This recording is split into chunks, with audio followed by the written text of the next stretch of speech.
হযরত এখনই আপনাদের সম্মুখে আলোচনা করবেন।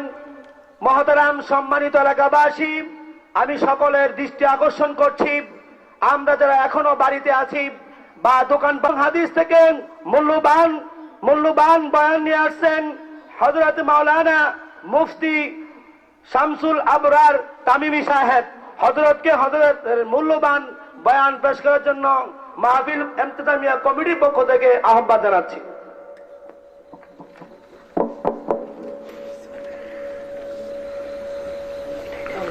আসসালামু আলাইকুম ওয়া রাহমাতুল্লাহ। ইন্নাল হামদালিল্লাহ নাহমাদুহু ওয়া নাস্তাঈনুহু ওয়া নাস্তাগফিরুহু ওয়া নু'মিনু বিহি ওয়া নাতাওয়াক্কালু আলাইহি ওয়া নাউযু বিল্লাহি মিন শুরুরি আনফুসিনা ওয়া মিন وقال تعالى في شان حبيبه ومحبوبه مخبرا وآمرا إن الله وملائكته يصلون على النبي يا أيها الذين آمنوا صلوا عليه وسلموا تسليما محبتر সাথে সবাই পড়ি আল্লাহুম্মা সাল্লি আলা সাইয়্যিদিনা ওয়া মাওলানা মুহাম্মদ সাল্লাল্লাহু তাআলা আলাইহি ওয়া আলা আলিহি ওয়া সাহবিহি ওয়া বারাকা ওয়া সাল্লাম। নবীজির ভালোবাসা আমাদের সবার অন্তরে আছে না নাই? সকলেই একটু আওয়াজ দিয়ে বলেন আছে না নাই? যদি থাকে তাহলে নবীর প্রেমে মাতোয়ারা হয়ে পুরুষের মতো আওয়াজ দিয়ে সবাই পড়ুন বালাগাল উলা বিকামালিহি কাশাফাত দুজা বিজামালিহি হাসনাত জামিউ খিসালিহি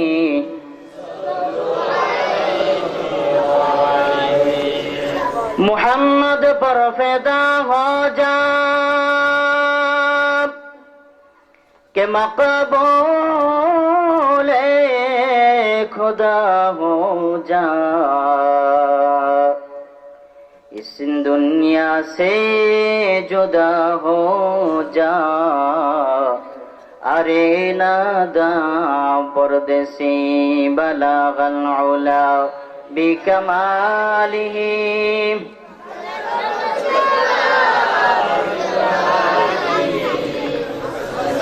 جميع خصاله صلوا قوت عشق سے ہر پست کو بالا کر دے دہر میں اسم محمد سے उजाला कर दे बलागल उला बिकमालिही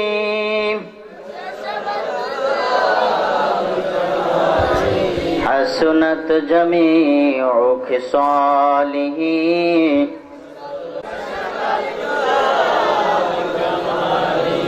हसनत जमीउ खिसालिही।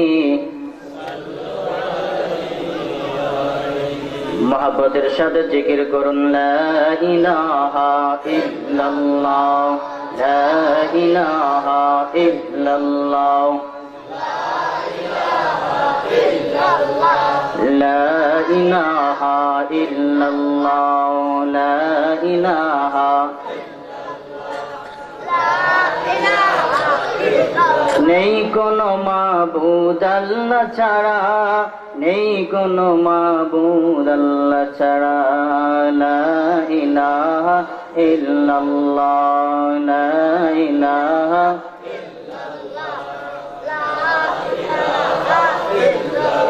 জিকির হক গেল মনে সে জানত বুয়াদ कई हलावत या बदस जिक्रे दिलात मोमिना जिक्रे खुदा बिस्यार गो তাবয়াবি দর্দ আলম আবরু লা ইলাহা ইল্লাল্লাহ জোরে জোরে লা ইলাহা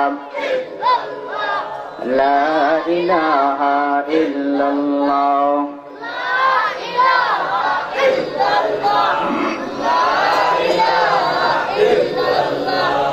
লা ইলাহা ইল্লাল্লাহ লা ইলাহা ইল্লাল্লাহ মুহাম্মাদুর রাসূলুল্লাহ সাল্লাল্লাহু আলাইহি ওয়াসাল্লাম আল্লাহ আল্লাহ আল্লাহ আল্লাহ আল্লাহ আল্লাহ আল্লাহ আল্লাহ আল্লাহ আল্লাহ আল্লাহ আল্লাহ আল্লাহ আল্লাহ আল্লাহ আল্লাহ আল্লাহ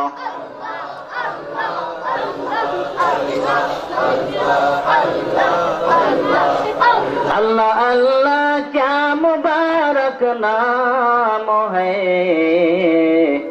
अल्लाह अल्लाह मोमिनों का काम है अल्लाह अल्लाह ईच शीरीनी से नाम शीर शकर में गुनद जानम तमाम अल्लाह अल्लाह में गुनद शम्सो कमार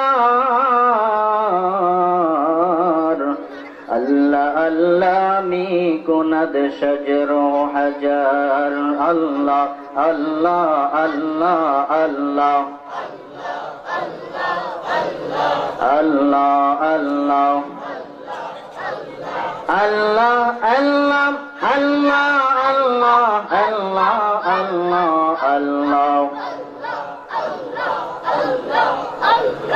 আল্লাহ নাম জপি যত ততই মধুর লাগে নামে তো মধু থাকে কে জানি তো আগে আল্লাহ নাম জপি যত ততই মধুর লাগে নামে তো মধু থাকে কে জানি তো আগে ও নাম প্রাণের প্রিয়তম ও নাম জপি মজনু শাম ও নাম প্রাণের প্রিয়তম ও নাম জপি মজনু শাম ওই নামে পপিয়া গাহে ওই নামে পপিয়া গাহে প্রাণের গোলা পাগে আল্লাহ নাম জপি যত ততই মধুর লাগে আল্লাহ আল্লাহ আল্লাহ আল্লাহ যারা বাইরে আছেন মেহরবানি করে ভিতরে চলে আসুন আল্লাহ আল্লাহ আল্লাহ আল্লাহ আল্লাহ আল্লাহ আল্লাহ আল্লাহ আল্লাহ আল্লাহ লা ইলাহা ইল্লাল্লাহ মুহাম্মাদুর রাসূলুল্লাহ সাল্লাল্লাহু আলাইহি ওয়াসাল্লাম। উপস্থিত নাম লা ওয়ালাদা ওয়ালা ওয়ালিদা লিল্লাহি তাআলা লা ওয়ালাদা ওয়ালা ওয়ালিদা লা আম্মা ওয়া খালা هو الأول والآخر والظاهر حقا والباطن مولاي ولا قيل وقالا والباطن مولاي ولا قيل وقالا। তাহলে আমার ভাইরা এখানে আসার তৌফিক দিয়েছেন একমাত্র আমার ভাইরা। আজকে আমি একটা গুরুত্বপূর্ণ বিষয় নিয়ে আজকে আপনাদের সামনে আলোচনা করব। বেশি সময় আলোচনা করব না, যেহেতু আমাকে সেই সুদূর টঙ্গী যেতে হবে। আমি এসেছি টঙ্গী থেকে। এখানে আমার উস্তাদ আপনাদের মসজিদের ইমাম ও খতিব মাওলানা আবুল খায়ের সাহেব দামাত বারাকাতুহুম, আল্লাহ হুজুরের হায়াত তৈয়বা দান করেন। সবাই বলুন আমিন। হুজুর অনেক বড় আলেম, আমাকে সেই ছোটকালে পড়াইছেন। হুজুরের সামনে ওয়াজ করতে আসলে অনেক ভয় লাগে। আমি ওয়াজ করব না, আসলে ওয়াজ করতে সে সাহস হুজুরের সামনে নাই। বাকি তারপরেও হুজুরের সামনে দুই একটা কথা বললে হুজুরের দোয়া পাবো, কথা ঠিক কিনা? আপনাদের দোয়া পাবো, কথা ঠিক কিনা? হুজুরের দোয়ার বরকতেই আপনাদের সামনে কথা বলার তৌফিক আল্লাহ তাআলা দান করেছেন এবং দেশের বিভিন্ন জায়গায় মানুষের সামনে দু চারটা কথা, দিনের কথা বলার সুযোগ আল্লাহ পাক করে দিয়েছেন। বলুন আলহামদুলিল্লাহ। আমার ভাইরা, আমি তাকওয়া সম্পর্কে আপনাদের সামনে কথা বলবো। আমি আপনাদেরকে জিজ্ঞাসা করতে চাই, কথা শেষ হওয়ার আগ পর্যন্ত সবাই থাকবেন না কেউ কেউ ভাগবেন? সবাই একটা আওয়াজ দিয়ে বলেন তো, সবাই থাকবেন তো? কে কে থাকবেন না একটু হাত তুলে দেখান তো। মাশাআল্লাহ, আলহামদুলিল্লাহ, সবাই থাকবেন তো? আল্লাহু আকবার। আল্লাহ তুমি তোমার এই বান্দাদেরকে কবুল করে নাও, সবাই বলুন আমিন। দোয়া পর্যন্ত থাকলে আমাদের লাভ হবে না ক্ষতি হবে? কি লাভ হবে? দোয়া এমন একটা ইবাদত, আমরা মনে করি দোয়া এটা মনে হয় ইবাদত নয়, বরং বিশ্বনবীজি এতটুকুই বলেছেন, আদ-দুআউ মুখুল ইবাদাহ। অপর হাদিসের মধ্যে ইরশাদ করেছেন, আদ-দুআউ সিলাহুল মুমিন। বিশ্বনবীজি হাদিসের মধ্যে ইরশাদ করেছেন, এই আমার উম্মত, দোয়া এটা এমন একটা ইবাদত, দোয়া হলো সমস্ত ইবাদতের মগজ। মানুষের মাথা আছে, যদি মগজ না থাকে মানুষটার কোনো দাম নাই, মানুষটা পাগল বলে মানুষের সামনে গণ্য হবে। ওই মানুষটার যেমন কোনো দাম থাকবে না, ওই মানুষটার যেমন কোনো মূল্য থাকবে না। মগজ যদি না থাকে, আকল যদি না থাকে, ঠিক তোমার ইবাদত আল্লাহর কাছে কবুল হবে না, যতক্ষণ তো পর্যন্ত তোমার ইবাদতের মধ্যে দোয়া না থাকবে। এই জন্য নামাজকে কবুল করার জন্য আমার আল্লাহ রাব্বুল আলামিন প্রত্যেক রাকাতেই একটা দোয়া সংযুক্ত করে দিয়েছেন। আমরা সবাই নামাজের মধ্যে জামাতে পড়ি কিংবা একাকী পড়ি, ফজরের নামাজ পড়ি আর জোহরের নামাজ পড়ি, আসরের নামাজ পড়ি, মাগরিব নামাজ পড়ি, নফল পড়ি আর ফরজ পড়ি, সুন্নত পড়ি আর পুরুষের নামাজ হোক মহিলার নামাজ হোক, সকলের নামাজের মধ্যে দোয়া আছে না নাই? ইহদিনাস সিরাতাল মুস্তাকিম পড়েন কি পড়েন না? সবাই আওয়াজ দিয়ে বলেন, পড়েন কি পড়েন না? ইহদিনাস সিরাতাল মুস্তাকিম সিরাতাল্লাযীনা আন'আমতা আলাইহিম গায়রিল মাগযুবি আলাইহিম ওয়ালাদ-দাল্লিন। দোয়া আছে না নাই? তাহলে বুঝা গেল নামাজের মতো ইবাদত এখানেও যদি দোয়া থাকে, তাহলে দোয়া কত গুরুত্বপূর্ণ। আমরা দোয়া পর্যন্ত থাকবো না ভাগবো? সবাই থাকবেন তো? তাহলে কেউ আমাকে ছুটি দিয়ে চলে যাবেন না তো? মাশাআল্লাহ, আল্লাহ কবুল করেন সবাই। বনী ইসরায়েলের 3 জন ব্যক্তি একদিন সফরে বের হয়েছে। সফরে বের হওয়ার পর হঠাৎ করে বৃষ্টি শুরু হয়ে গেল। এমন তুফান, এমন বৃষ্টি শুরু হলো, বৃষ্টি থেকে বাঁচার জন্য ওই বনী ইসরায়েলের 3 জন ব্যক্তি, আমি তাদের এমন খেদমত করতাম, আমার বৃদ্ধ বাবা মা যতক্ষণ পর্যন্ত খানা না খাইত ততক্ষণ পর্যন্ত আমার মুখে আমি খানা দিতাম না, আমার প্রায়ের স্ত্রীর মুখে আমি খানা দিতাম না, আমার ছোট্ট ছোট্ট সন্তানগুলার মুখে আমি খানা দিতাম না, ততক্ষণ পর্যন্ত আমি নিজেও খাইতাম না, আমার সন্তানদেরকেও খাওয়াতাম না, আমার স্ত্রীকে আমি খাওয়াতাম না। আল্লাহ, একদিন রাতে আমি দিনে সারাদিন কামাই করলাম, কামাই রুজি করে খাবার নিয়ে বাড়িতে এসে উপস্থিত। এখন আমার নিয়ম হলো আগে আমি আমার বাবা মাকে খাওয়াবো, বাবা মাকে খাওয়ানোর পর এরপরে আমি আমার সন্তানকে, আমি আমার স্ত্রীকে খাওয়াবো, তারপরে থাকলে আমি খাবো। বাড়িতে যে দেখি আমার বাবা মা অপেক্ষা করতে করতে শুয়ে গেছে, ঘুমের ঘরে চলে গেছে। এখন বাবা মাকে যদি আমি জাগ্রত করি, হয়তো বাবা মার কষ্ট হবে, বুড়ো মানুষ, বৃদ্ধ মানুষ। এই অবস্থা আমি কি করব ভেবে পাইলাম না। এদিকে আমার স্ত্রী না খেয়া ক্ষুধায় ক্ষুধার যন্ত্রণা ভোগ করতেছে।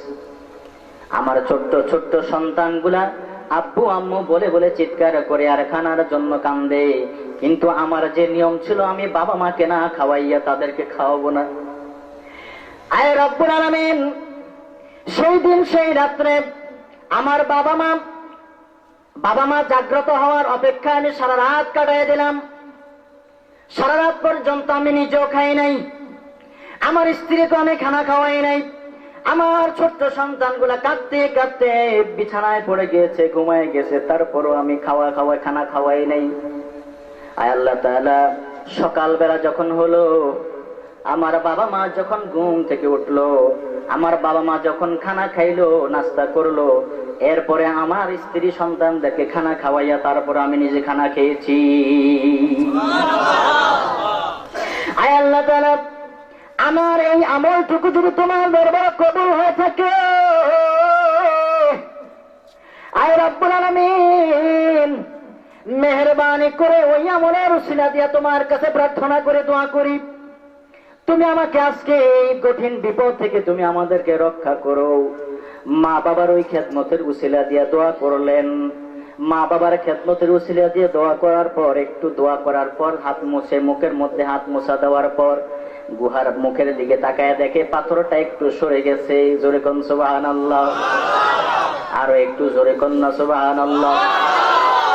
মা বাবার খেদমতের উসিলা দিয়ে দোয়া করার পর এবার দেখে পাথরের গুহার মুখ থেকে পাথর সরে গেছে, পাহাড়ের গুহার মুখ থেকে পাথর সরে গেছে, কিন্তু ভালো করে সরে নাই, সামান্য একটু সরেছে।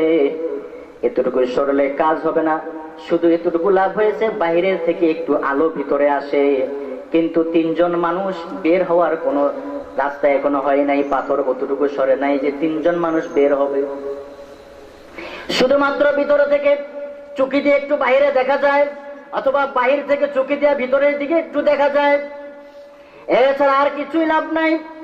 এখনো সেই পরিমাণ পাথর সরে নাই যে তিনজন মানুষ পাহাড়ের গুহা থেকে বের হয়ে যেতে পারবে। আমার বন্ধুগণ, মা বাবার খেদমতের উসিলা যে দোয়া করার পর পাথরটা সরে গেল, বোঝা গেল মা বাবার খেদমত করলে লাভ নাই। আপনারা কি কন? যুবক ভাইরা কথা কয় না। মা বাবার খেদমত করে লাভ আছে না নাই?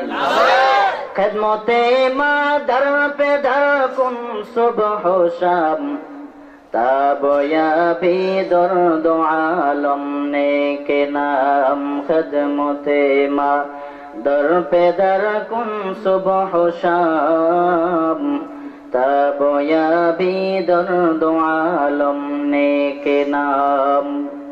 এক সাহাবী এসে বলে বিশ্বনবীর দরবারে, মান আবুরু ইয়া রাসূলুল্লাহ, হে আল্লাহর রাসূল, আমি কার খেদমত করব? রাসূল বললেন, উম্মাত, তোমার মা। সাহাবী আবার প্রশ্ন করলেন, সুম্মা মান, আমি এরপরে কার খেদমত করব? বিশ্বনবী বললেন, উম্মাত, তোমার মা। আবার প্রশ্ন করলেন, সুম্মা মান, কার খেদমত করবে? এরপরে বিশ্বনবী আবার বললেন, উম্মাকা, তোমার মা। এরপরে নবীজি আবার নবীজির কাছে সাহাবায়ে কেরাম, ওই সাহাবী আবারও প্রশ্ন করে, সুম্মা মান, এরপরে কার খেদমত করব? বিশ্বনবী বললেন, আবাকা, তোমার বাবার খেদমত করো। তিনবার মায়ের কথা বললেন কেন? চতুর্থবার বাবার কথা বললেন কেন? কারণ মা এমন তিনটা কষ্ট সহ্য করেছে, যেই তিনটা কষ্ট তোমার বাবা কোনোদিন সহ্য করে নাই, যেই তিনটা কষ্ট তোমার বাবা শরীক নাই, কিন্তু এই তিনটা কষ্ট করেছে একমাত্র তোমার মা, আর কেউ করে নাই। তোমাকে 10 মাস 10 দিন গর্ভে ধরেছে একমাত্র তোমার মা। 10 মাস 10 দিন তোমার মা তোমার গর্ভে তোমাকে ধারণ করেছে। আর ওই 10 মাস 10 দিন সময়ের মধ্যে এই যুবক, তুমি কখনো কখনো তোমার মায়ের কলিজায় লাথি মেরেছো, কিন্তু যুবক তুমি জানো না সেই সময়টাতে তোমার মায়ের কি কষ্ট হয়েছিল। আমার আল্লাহ রাব্বুল আলামিন দুনিয়ার কোন মানুষের কষ্টের কথা কোরআনে হাকিমের মধ্যে উল্লেখ করেন নাই, একমাত্র মায়ের কষ্টের কথা আল্লাহ রাব্বুল আলামিন কোরআনে হাকিমের মধ্যে উল্লেখ করেছে। আরো আস্তে কর। দুনিয়ার দুনিয়ার কোন মানুষের কষ্টের কথা আল্লাহ রাব্বুল আলামিন কোরআনে হাকিমের মধ্যে উল্লেখ করেন নাই। একমাত্র মায়ের কষ্টের কথা আল্লাহ রাব্বুল আলামিন কোরআনে হাকিমের মধ্যে উল্লেখ করেছেন। আল্লাহ রাব্বুল আলামিন দুনিয়ার কোন মানুষের সাথে উদাহরণ দেন নাই, একমাত্র মায়ের সাথে আল্লাহ রাব্বুল আলামিন উদাহরণ দিয়েছেন। কোরআনে হাকিমের মধ্যে আল্লাহ রাব্বুল আলামিন ইরশাদ করেছেন, আমার বান্দা আমি তোমাদেরকে কতটুকু ভালোবাসি জানোনি? তোমার মা তোমাদেরকে যতটুকু ভালোবাসে আমি আল্লাহ তোমাদেরকে তোমার মায়ের চাইতে 70 গুণ বেশি ভালোবাসি।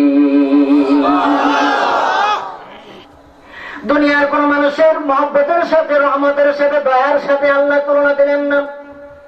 একমাত্র মায়ের দয়ার সাথে, মায়ের রহমতের সাথে, মায়ের ভালোবাসার সাথে আল্লাহ রাব্বুল আলামিন তুলনা দিলেন।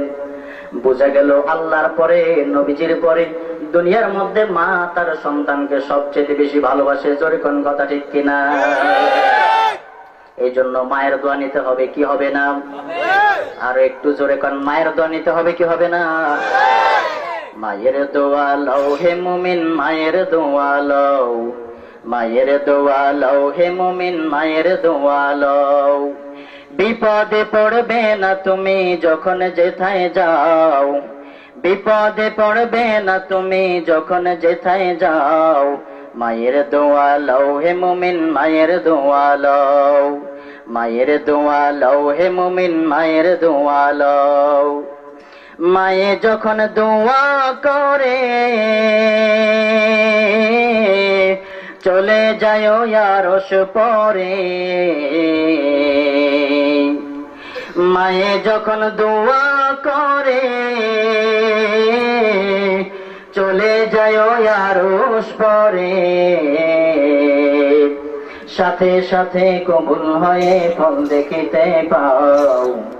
মায়ের দোয়া লও হে মুমিন, মায়ের দোয়া লও, মায়ের দোয়া লও হে মুমিন, মায়ের দোয়া লও। বিপদে পড়বে না তুমি যখন যেথায় যাও, বিপদে পড়বে না তুমি যখন যেথায় যাও। মায়ের দোয়া লও হে মুমিন, মায়ের দোয়া লও। মায়ের দোয়া নিতে হবে কিনা ভাইয়েরা আমার? আর একটু জোরে কোন, মায়ের দোয়া নিতে হবে কিনা? আজকের সন্তানেরা, আজকের যুবকেরা স্ত্রী পাইয়া মাকে ভুলে যায়। এ যুবক একটু চিন্তা করে দেখো, বালিশের সাথে মাথাটা লাগাইয়া আজকে রাত্রে একটু চিন্তা করবা। তোমার বয়স যদি 25 বছর বয়সে তুমি বিবাহ করে থাকো, 27 বছর বয়সে কিংবা 28 বছর বয়সে যদি তুমি বিবাহ করে থাকো, 25 বছর পরের এই সঙ্গীটাকে পাইয়া তুমি মাকে ভুলে গেলা। মাকে গ্রামের বাড়িতে সেই টিনের ঘরের বেড়ার মধ্যে রাইখা চলে গেলা। আর তুমি স্ত্রীকে পাইয়া স্ত্রীকে নিয়ে শহরের মধ্যে বাসা ভাড়া করে থাকো, দামি বাসা ভাড়া করে থাকো। মাকে কোনোদিন তুমি তোমার বাসায় নাও না। মাকে নিয়ে তুমি বাসা রাখলে তোমার একটা রুম বেশি লাগবে, ভাড়া বেশি যাবে, এই জন্য মাকে নাও না। এই 25 বছর বয়স পর্যন্ত মা তোমার জন্য কত কষ্ট করলো। হঠাৎ করে তুমি উধাও হয়ে গিয়েছ। রাত্র 12টা বেজে গেছে, তুমি বাড়িতে আসো না। মা তোমার জন্য খানা খায় না, মা তোমার অপেক্ষায় বসে আছে। মা শুধু অপেক্ষা করতেছে আমার জাদুমণি কখন আসবে, আমার সন্তানটা কখন আসবে। দুনিয়ার পরিস্থিতি ভালো না, দেশের পরিস্থিতি ভালো না, অ্যারেস্ট করে নিয়ে যায়। না জানি আমার ছেলেটা পুলিশের হাতে অ্যারেস্ট হয়ে গেল। অনেক ছেলে সন্তান, অনেক যুবক গুম হয়ে যায়। মায়ের মানে দুশ্চিন্তা এসে যায়, আমার ছেলেটা না জানি গুম হয়ে গেল। কল দিতেছে কিন্তু কল ঢোকে না, মোবাইলটা বন্ধ হয়ে গেছে। অথবা কল দিচ্ছে, তুমি কল ধরো না, তুমি তোমার প্রেমিকার সাথে আলাপের মধ্যে মত্ত আছো। আর এইদিকে তোমার মা বারবার তোমাকে কল দিচ্ছে, তুমি বাড়িতে কখন আসবা সেইটা একটু জানার জন্য। তোমার মা এত চিন্তা, এত পেরেশানিতে ভুগতেছে, কিন্তু তুমি তোমার মাকে একটু জানাও না। তুমি যখন রাত্র 12টা বাজে তোমার বন্ধুদের সাথে আড্ডা শেষ করে বাড়িতে আসলা, তখন তুমি দেখলা বাড়ির গেটে তোমার জনম দুঃখিনী মা দাঁড়ায় আছে। তোমার মা জনম দুঃখিনী দরজাটা খুলে দাঁড়ায় আছে। অথবা যদি দরজা খুলতেও না পারে, বাবার ভয়ে যদি দরজা খুলতে না পারে কিন্তু কানটা খোলা রেখেছে, কানটা খোলা রেখেছে যে সন্তান কখন এসে ঘরের দরজায় এসে ডাক দেয়, চিৎকার করে মা বলে ডাক দেয়, আম্মা বলে ডাক দেয়। সাথে সাথে যদি আমি দরজা খুলতে না পারি, না জানি সন্তানটার কোনো বিপদ হয়ে যায়। এই জন্য মা ঘুমায় না, বাবা ঘুমায়া যায়।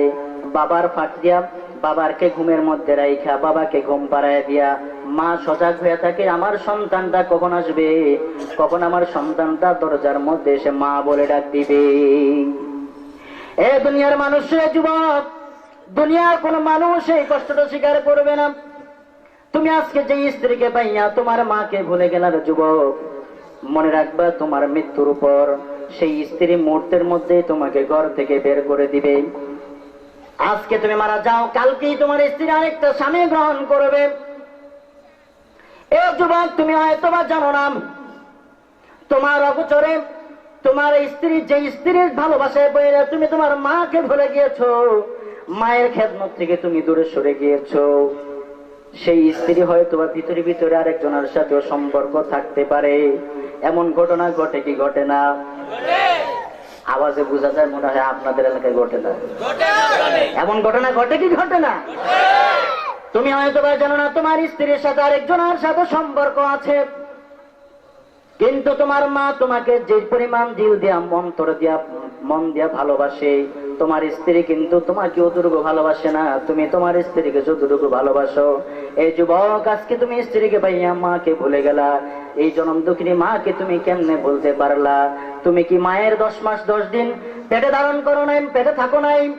তুমি যখন দুনিয়ার বুকে ভূমিষ্ঠ হয়েছ, দুনিয়ার বুকে যখন এসেছো, অনেক সন্তান দুনিয়ার বুকে আসার সময় মা দুনিয়া থেকে বিদায় হয়ে যায় প্রসবের বেদনা সহ্য করতে না পেরে। অনেক মা দুনিয়া থেকে বিদায় হয়ে যায়। ওই বেদনাটার কারণে যদি কোনো মহিলা মারা যায়, বিশ্বনবী যে ইরশাদ করেছেন, সেই মহিলাকে আল্লাহ রাব্বুল আলামিন শহীদের মর্তবা দান করবে।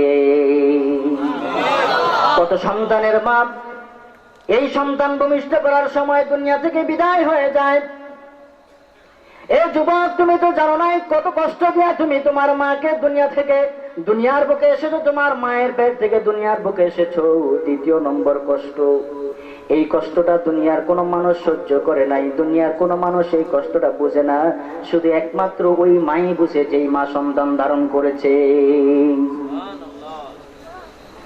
3টা কষ্ট একমাত্র মা সহ্য করেছে, দুনিয়ার কোন মানুষ সহ্য করে নাই।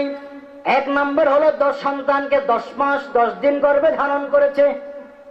2 নম্বর কষ্ট হলো সন্তানটাকে ভূমিষ্ঠ করার যে যন্ত্রণা, সেই কষ্টটাও একমাত্র মা গ্রহণ করেছে, দুনিয়ার কোনো মানুষ গ্রহণ করে নাই। 3 নম্বর কষ্ট হলো মা 2 বছর যাবৎ 2.5 বছর যাবৎ সন্তানটাকে দুধ পান করাইছে, দুনিয়ার কোনো মানুষ, কোনো বাবা, কোনো আত্মীয় স্বজন সেই কষ্টটা করতে পারে নাই। এই 3টা কষ্টের কারণে বিশ্ব নবীজি মায়ের মর্যাদা 3 বার বাড়াই দিয়েছেন, 3 গুণ বাড়াই দিয়েছেন। কয় গুণ? 3 গুণ। এজন্য নবীজি 3 বার বলেছেন যে তুমি কি করো, মায়ের খেদমত করো। 4বার বলেছেন বাবার কথা, কারণ মা কষ্ট বেশি করেছে, এই জন্য মায়ের খেদমতটা কি করবা, বেশি করবা। নিয়ত আছে তো সবাই? এখন অনেকে সবাই মায়ের ভক্ত, বাবার ভক্ত না। মাকে অনেক আরামে রাখে, অনেক ফ্যামিলিতে এমন হয় বাবারে সেই কাছারিতে রাখে, বাবাকে মেহমানখানায় রাখে। মা পুত্রবধূদেরকে হাত করে নিয়ে বাস ওদের সাথে আরাম আয়েসে টেলিভিশন দেখে, আর স্বামী যদি ঘরে আসতে চায় কয় বুড়া আইছে কেন, কেট কেট করে তারা বাগাও। এমন আছে না নাই? মায়ের জন্য 10,000 টাকা দামের শাড়ি আনছে ঠিক, বাবার জন্য 10 টাকা দামের মোজা। এটা কি উচিত হয়েছে? যদিও নবীজি এখানে মায়ের খেদমতের কথা 3 গুণ বলেছেন, সেটা একটা মায়ের কষ্টের কারণে, কিন্তু মর্যাদার দিক থেকে বাবা মা কারোর দাম কিন্তু কম না। কারণ আরেক হাদিসের মধ্যে নবীজি ইরশাদ করেছেন, রিজা রাব্বি ফি রিজাল ওয়ালিদাইন ওয়া সাখাতুর রাব্বি ফি সাখাতিল ওয়ালিদাইন। বিশ্ব নবীজি ইরশাদ করেছেন, আমার উম্মত, আল্লাহর সন্তুষ্টি হলো মা বাবা উভয়ের সন্তুষ্টির মধ্যে, আর আল্লাহর অসন্তুষ্টি হলো মা বাবার অসন্তুষ্টির মধ্যে। যদি কেউ কোনো সন্তান মা বাবাকে সন্তুষ্ট করলো আল্লাহ রাব্বুল আলামিন তার উপরে সন্তুষ্ট হয়ে যাবে। আর যদি কোনো সন্তান মা বাবাকে অসন্তুষ্ট করলো, আল্লাহ রাব্বুল আলামিন সেই লোকটার উপরে অসন্তুষ্ট হয়ে যাবে। নাউজুবিল্লাহ কন্যা, আরো আসতে।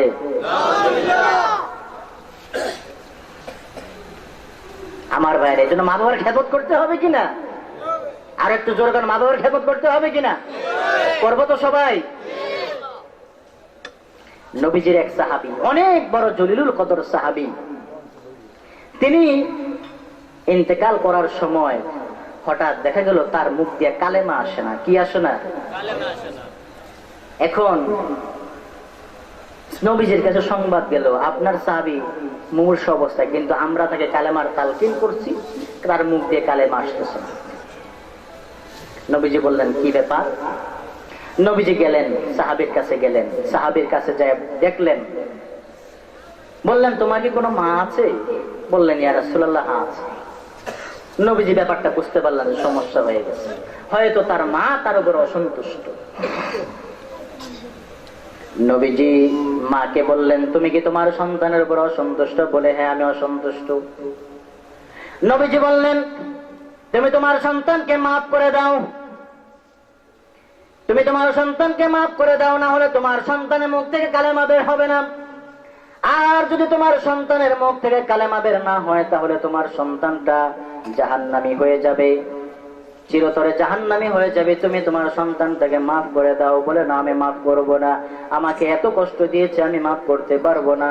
বিশ্বনবী এবার সাহাবায়ে কেরামদেরকে নির্দেশ দিলেন, আমার সাহাবায়ে কেরাম, তোমরা লাকড়ি জোগাড় করো, তোমরা লাকড়ি জোগাড় করো, আমি এই সন্তানটাকে, এই মহিলার সন্তানকে আগুনে পোড়ায় শেষ করে দেব। সাহাবায়ে কেরাম লাকড়ি জোগাড় করার জন্য গেলেন, আগুন জ্বালানো হলো।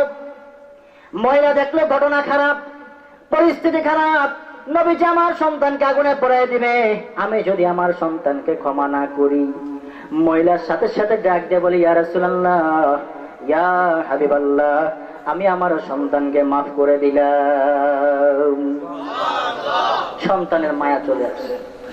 আমার এক ক্লাসমেট বরিশালের, তিনি বলেছিলেন, তাদের এলাকায় এক ছেলে, যুবক, বিবাহ করার পর তার স্ত্রীর সাথে তার মায়ের সাথে ঝগড়া খুব বেশি হইত, যার কারণে ছেলেটা বাড়িতে আসার পর স্ত্রী এই ওনাপেনা শুরু করলো, জ্ঞানের শুরু করলো। আসে না, স্বামী যদি চাকরি থেকে বাড়িতে আসে, ছুটিতে বাড়িতে আসে, এই তোমার মা এটা করছে, সেটা করছে, এই করছে, সেই করছে, শত বিচার সব একসাথে হাজির হয়ে যায়, হয় কি হয় না? তো ওই ছেলেটার স্ত্রী এবার শুরু করছে। ছেলেটা এমন জিদে এসে গেছে, মায়ের সাথে লাগে গেছে তর্ক, মায়ের সাথে খুব জিদ তর্ক লাগছে। লাগার পর এক পর্যায়ে মাকে সে দাও দিয়া, কূপ দিয়া মায়ের কল্লা, মায়ের মাথাকে সে শরীর থেকে দ্বিগণ্ডিত করে দিচ্ছে। নাউজুবিল্লাহ। এমন যুবকও আমাদের দেশের মধ্যে আছে। এবার এলাকার মানুষ ছুটে আসছে, কত বড় বেয়াদব, মাকে হত্যা করে ফেলেছে। মানুষ এবার দাও হাতে নিয়েছে, যেই দাও দিয়ে তুই তোর মাকে শেষ করেছিলি, আমরা সেই দাও দিয়ে তোকেই শেষ করে দেব। মায়ের কল্লা থেকে আওয়াজ আসে, এ আমার বাড়ির মানুষেরা, আমার সন্তানকে তোরা মারিস না, আমি আমার সন্তানরে মাফ করে দিলাম। ও যুবক ভাই গো, চিন্তা করে দেখো, মায়ের মহব্বত, মায়ের ভালোবাসা কতটুকু। স্ত্রীকে যতই তুমি দাও, যতই ভালোবাসো তুমি, মায়ের ভালোবাসার 1000 ভাগের 1 ভাগও তুমি পাইবা না। এই জন্য মাকে তুমি সবচেয়ে বেশি ভালোবাসবা। মাকে খুশি করলে আমার আল্লাহ খুশি, স্ত্রীকে খুশি করলে আমার আল্লাহ খুশি হবে, এই কথা হাদিসে আসে নাই। এই জন্য আমার ভাইরা রাজি আছেন তো? না, কি বলেন, রাজি আছেন কিনা? তাহলে ওই যে বনি ইসরাইলের মনে আছে তো আপনাদের, প্রথম জন দোয়া করলো যে আল্লাহ, মায়ের যে খেদমত করেছিলাম, যদি এই খেদমতটা তোমার কাছে কবুল হয়ে থাকে, এই উসিলে আমাদেরকে কি করে দাও, মাফ করে দাও। এবার দ্বিতীয় জন দোয়া করা শুরু করলো, আয় আল্লাহ পাক রব্বুল আলামিন, আল্লাহ তাআলা, আয় আল্লাহ তাআলা, আমি অনেক ধনী মানুষ, আমার চাচাতো বোন খুবই গরিব মানুষ, দারিদ্রতার মধ্যে পড়ে একদিন আমার চাচাতো বোন খুবই সুন্দরী ছিল, আমার কাছে আসলো 500 টাকা কর্জ দেওয়ার জন্য। অনেক বিপদে পড়েছে, খাওয়া পড়ার কোনো ব্যবস্থা নাই, ঘরের ভাত নাই। আমার কাছে এসেছে 500 টাকা কর্জ নেওয়ার জন্য। আমার বোনটা, চাচাতো বোনটা খুবই সুন্দরী ছিল বিধায় আমি তাকে একটা খারাপ প্রস্তাব দিলাম। বললাম, তুমি যদি আমার সাথে জেনায় রাজি হও তাহলে আমি তোমার সাথে তোমাকে 500 টাকা দিতে রাজি আছি। আয় আল্লাহ তাআলা, আমার চাচাতো বোনটা দারিদ্রতার কারণে রাজি হয়ে গেল। 500 টাকা নিবে, কিন্তু তার দেহকে আমার কাছে বিক্রি করে দিবে। সময় মতো দিন তারিখ ঠিক করা হলো, নির্দিষ্ট রাতে সে আমার কাছে চলে আসলো। দুনিয়ার কোনো মানুষ নাই, আমি আর আমার চাচাতো বোন। রাত্র গভীর হয়ে গেল, আমিও রেডি, আমার বোনও রেডি, প্রস্তুত। আমি হঠাৎ করে আমার চাচাতো বোনের চোখের দিকে তাকায় দেখি তার চোখ থেকে গড় গড় করে চোখের পানি পড়তেছে। আমি জিজ্ঞেস করলাম, বোন তুমি কাঁদো কেন? আমি তো তোমার ভাই, তোমার কোনো বিপদ হইলে আমার কাছে বলো, আমি তোমাকে বিপদ থেকে উদ্ধার করবো রে বোন, বলো আমার কাছে বলো। বোনটা আমার কাছে তখন বলল, রে ভাই, আজকে দারিদ্রতার কারণে, অভাবের কারণে, অনটনের কারণে আজকে আমার দেহ বিক্রি করতেছি তোমার কাছে। জীবনে এই দেহের মধ্যে কোনো বড় পুরুষ হাত লাগাইতে পারে নাই, কোনো বড় পুরুষ আমাকে দেখে নাই। জেনা ব্যভিচার তো দূরের কথা, কিন্তু আজকে অভাবের কারণে তোমার কাছে আমি ধরা পড়ে গেলাম। আজকে অভাবের কারণে আমি গুনাহ করতে চাইতেছি, আমার কাছে বড় লজ্জা হয়। আমি আল্লাহর কাছে কাল কিয়ামতের ময়দানে কি জবাব দিব? আমি আল্লাহর ভয়ে কাঁদতেছি রে ভাই, দুনিয়ার কোনো বিপদ আমার নাই। ওই লোকটা বলতেছে, আল্লাহ তাআলা, আয় রব্বুল আলামিন। ওই মুহূর্তে আমি আমার বোনটাকে বললাম, রে বোন, তুমি যেহেতু আল্লাহর ভয়ে কেঁদে ফেলেছো, আমি তোমার কাছ থেকে যে আবদার করেছিলাম সেই আবদার আর আমি চাই না। আমি তোমার শরীর আর চাই না, আমি তোমার থেকে আর ইজ্জানা করতে চাই না, তোমার সাথে জেনা আর আমি করতে চাই না। এই আমার বোন, আমি তোমাকে মাফ করে দিলাম। তোমার সাথে যে চুক্তি আমার হয়েছে সেই চুক্তি বাদ দিয়ে দিলাম। নেও 500 টাকা নয়, 5000 টাকা আমি তোমাকে হাদিয়া দিয়া দিলাম। তোমার সতী শরীরের মধ্যে আমি আঘাত করলাম না, তোমার মতো সৎ মহিলাকে আমি নষ্ট করলাম না।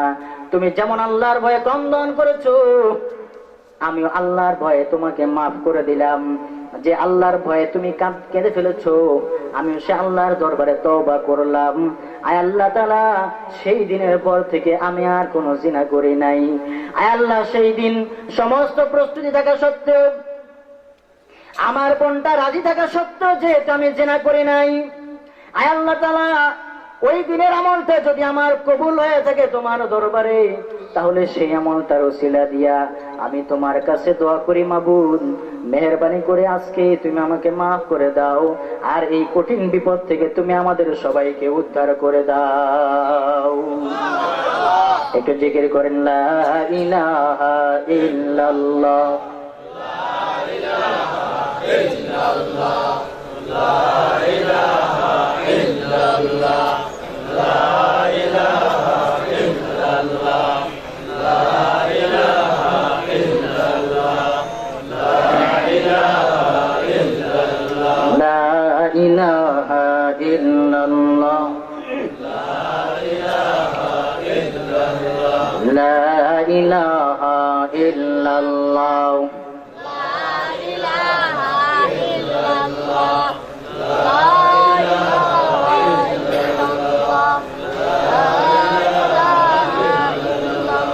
লা ইলাহা ইল্লাল্লাহু মুহাম্মাদুর রাসূলুল্লাহ। কয়জন গেল? কয়জন গেল? দুইজনের দোয়া শেষ। দ্বিতীয় জনের দোয়ার পরে পাথর আরেকটু সরে গেছে। কোন সুবহানাল্লাহ। পাথর আরেকটু সরে গেল। এবার তৃতীয় জন হাত তুলেছে আল্লাহর কাছে। এবার দ্বিতীয় জন হাত তুলে বলছে, আল্লাহ, আমি একজন ধনী মানুষ ছিলাম, আমার অনেক চাকর ছিল, আমার একটা চাকর আমার চাকরি করত। হঠাৎ করে ওই চাকরটা 2 মাসের বেতন না নিয়ে কোথায় যেন উদয় হয়ে গেল। বেতন নেওয়া ছাড়াই সে চলে গেল। তার বেতনটা আমি ভাঙ্গি নাই, তার বেতনটা আমি সম্পূর্ণরূপে রেখে দিয়েছিলাম, আমার কাছে জমা করে রেখেছিলাম। তার বেতনটা দিয়ে কিছু ছাগল আমি খরিদ করেছি। ওই ছাগলগুলো বড় হয়েছে, ওই ছাগলগুলো বড় হওয়ার পর সেই ছাগলগুলো আবার বাচ্চা দিয়েছে, সেই ছাগলগুলো থেকে আরো বাচ্চা হয়েছে। এইভাবে হাজার হাজার বাচ্চা তার হয়ে গেছে। আমি শুধু অপেক্ষায় ছিলাম, মাবুদ গো, কখন ওই আমার চাকরটা আসবে, আসলেই আমি তার সমস্ত চাকরির বেতনটা দিয়া দেব। হঠাৎ করে 2-3 বছর পর দেখলাম ওই চাকরটা আমার কাছে আসলো। আয়সা আমাকে ডাক দেয়া কই, মনির, গত 3 বছর আগে আপনার খেদমত করেছিলাম, চাকরি করেছিলাম, 2 মাস বেতন নেই নাই, আরেক জায়গায় ভালো চাকরি পেয়ে গেছিলাম, চলে গেছি। এই আমার মনির, আপনি মেহেরবানি করে আমাকে সেই 2 মাসের বেতন দিয়ে দেন। আল্লাহ তাআলা, আমি তখন তাকে দেখাই দিলাম, ওই যে বিশাল মাঠের দিকে তাকায় দেখো। সে তাকায় এলো, আমি বললাম, কি দেখতে পাচ্ছ? সে বলল, আমি দেখছি বিশাল মাঠে হাজার হাজার ছাগল, বকরি, ঘোড়া, উট। আমি বললাম, ওই 2 মাসের বেতন তোমার এই সবগুলো? আমার চাকরটা আমাকে বলল, মনির, আপনি কি আমার সাথে ঠাট্টা করেন নাকি? 2 মাসের বেতন এত হয় নাকি? 2 মাসে না হয় 5,000 করে 10,000 টাকা হবে, কিন্তু এত ছাগল, এত ভেড়া, এত দুম্বা, এত ঘোড়া, এত উট কেমন করে হয়? আমি তো বুঝতে পারি না। আপনি আমার বেতন দিলে দেন, না দিলে বিদায় করে দেন, কিন্তু ঠাট্টা করার তো কোনো দরকার নাই। আয়ের আল্লাহ তাআলা, তখন আমি আমার চাকরকে বলেছিলাম, তোমার ওই 2 মাসের বেতনকে আমি কাজে লাগাইছিলাম, ব্যবসায় লাগাইছিলাম। ওই ব্যবসা করতে করতে এই মাঠ ভর্তি ছাগল হয়ে গেছে, এই মাঠ ভর্তি উট হয়ে গেছে। তোমার এই সব কিছু এখন তোমার, এইগুলার মধ্যে আমার কোনো হক নাই। আমি এইগুলা থেকে আজ পর্যন্ত 1 পয়সাও খরচ করি নাই, সব কিছু এখন তোমাকে দিয়া দিলাম, তুমি নিয়ে যাও। এমন সৎ মুনিব কি পাওয়া যাবে? আওয়াজ দিয়ে এখন পাওয়া যাবে? আরে বেটা, তুই চাকরি ফালায় চলে গেছিস, আমার কত ক্ষতি হয়েছে, তুই আরো 2 মাসের জরিমানা দে। কি বলেন, এমন বলবে না? তুই 2 মাসের জরিমানা দে বেটা, তুই আবার কিসের বেতনের জন্য আইছিস? তুই হঠাৎ করে চাকরি ছেড়ে চলে গেছে, আমার এটা মুনিবের জন্য বিপদ না? লোকটা দোয়া করতেছে, আল্লাহ তাআলা, যদি ওই দিনের আমলটা আপনার কাছে কবুল না থাকে গো মাবুদ, মেহেরবানি করে ওই ওসিলা দিয়ে আপনার কাছে ক্ষমা চাই। মেহেরবানি করে আপনি আমাদেরকে ক্ষমা করে দেন, আর আপনি আমাদেরকে আজকে এই বিপদ থেকে উদ্ধার করে দেন।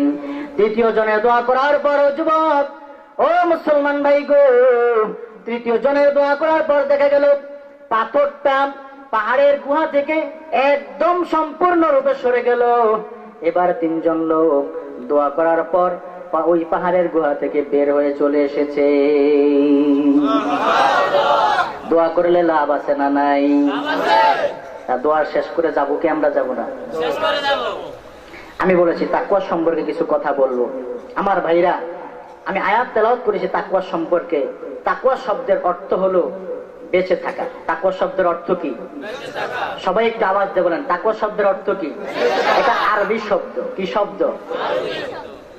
বেঁচে থাকা। এটা তাকওয়া একটা মাসদার, এর অর্থ হলো বেঁচে থাকা। বাংলাতে বলা হয়, বাংলা ব্যাকরণের ভাষায় মাসদারকে বলা হয় মূল ধাতু, যেটা মূল ক্রিয়া। যেমন করা, খাওয়া, এগুলা বাংলাতে যেমন ক্রিয়ামূল, ঠিক আরবিতেও ক্রিয়ামূলকে বলা হয় মাসদার। তাকওয়া শব্দটা ঠিক এমন মাসদার, ক্রিয়ামূল। এর অর্থ হলো বেঁচে থাকা। সেখান থেকে শব্দ এসেছে মুত্তাকি, অর্থ হলো যে গুনাহ থেকে বেঁচে থাকে। জোরগণ সুবহানাল্লাহ। তাকওয়া করতে নির্দেশ দিয়েছেন আমাদেরকে কে? কে নির্দেশ দিয়েছেন? আল্লাহ রাব্বুল আলামিন কোরআনে হাকিমের মধ্যে ইরশাদ করেন, ইয়া আইয়ুহাল্লাযীনা আমানু তাকুল্লাহা হাক্কা তুকাতিহি ওয়া লা তামুতুন্না ইল্লা ওয়া আনতুম মুসলিমুন। আল্লাহ রাব্বুল আলামিন ইরশাদ করেন, ইয়া আইয়ুহাল্লাযীনা আমানু, হে ঈমানদারেরা, হে ওই সমস্ত লোকেরা যারা ঈমান এনেছো, ইত্তাকুল্লাহ, তোমরা আল্লাহকে ভয় করো। কাকে ভয় করো? ইত্তাকুল্লাহ, তোমরা আল্লাহকে ভয় করো, দুনিয়ার কোন মানুষকে ভয় করো না। বোঝা গেল আল্লাহর ভয় যদি কোনো মানুষের অন্তরে থাকে, দুনিয়ার কোন মানুষ কোন এটম বোম কোন কিছুর ভয় তার অন্তরের মধ্যে থাকতে পারে না। কথা ঠিক কিনা? আমার ভাইয়ের একমাত্র ভয় থাকতে হবে কার? একমাত্র আল্লাহর ভয় থাকতে হবে। আল্লাহর ভয় যদি অন্তরে থাকে তাহলে দুনিয়ার কোনো মানুষকে ভয় করার দরকার নাই। বিশ্বনবী হাদিসের মধ্যে ইরশাদ করেছেন, মাল্লাহুল মাওলা ফালাহুল কুল, যদি কোনো মানুষ আল্লাহকে সন্তুষ্ট করতে পারে তাহলে তার জন্য সমস্ত কিছু হয়ে যাবে। এই আকাশ তার কথা শুনবে, ওই সূর্য তার কথা শুনবে, এই বাতাস তার কথা শুনবে, এই পানি তার কথা শুনবে, সমস্ত কিছু তার কথা শুনবে, জমিন তার কথা শুনবে, সমস্ত চতুষ্পদ জন্তুগুলা তার কথা শুনবে, মাটি তার কথা শুনবে, সমস্ত কিছু তার কথা শুনবে। আর যদি সে আল্লাহকে ভয় না করে, যদি সে আল্লাহর ইবাদত না করে, আল্লাহকে সন্তুষ্ট করতে না পারে, তাহলে দুনিয়ার সমস্ত মানুষ তার মনিব হয়ে যাবে, সে সকল কিছুর গোলাম হয়ে যাবে। আর যদি আল্লাহকে ভয় করে, ভয় করার মতো, তাহলে সে সর্দার হয়ে যাবে, দুনিয়ার সমস্ত মানুষকে আল্লাহ তাআলা তার গোলাম বানায় দিবে। এজন্য ভয় করতে হবে কাকে? আমরা কোরআনকে প্রশ্ন করলাম, হে কোরআন, এবার আমাদেরকে বলো তাকওয়া কিভাবে করতে হবে? তাকওয়া তো 3 প্রকার। কয় প্রকার? সবাই বলেন তাকওয়া কয় প্রকার?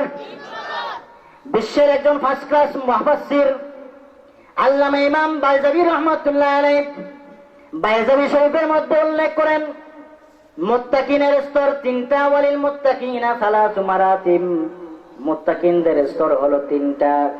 1 নম্বর স্তর হলো আত-তাওয়াক্কি আনিশ শিরকি, শিরক থেকে বেঁচে থাকা।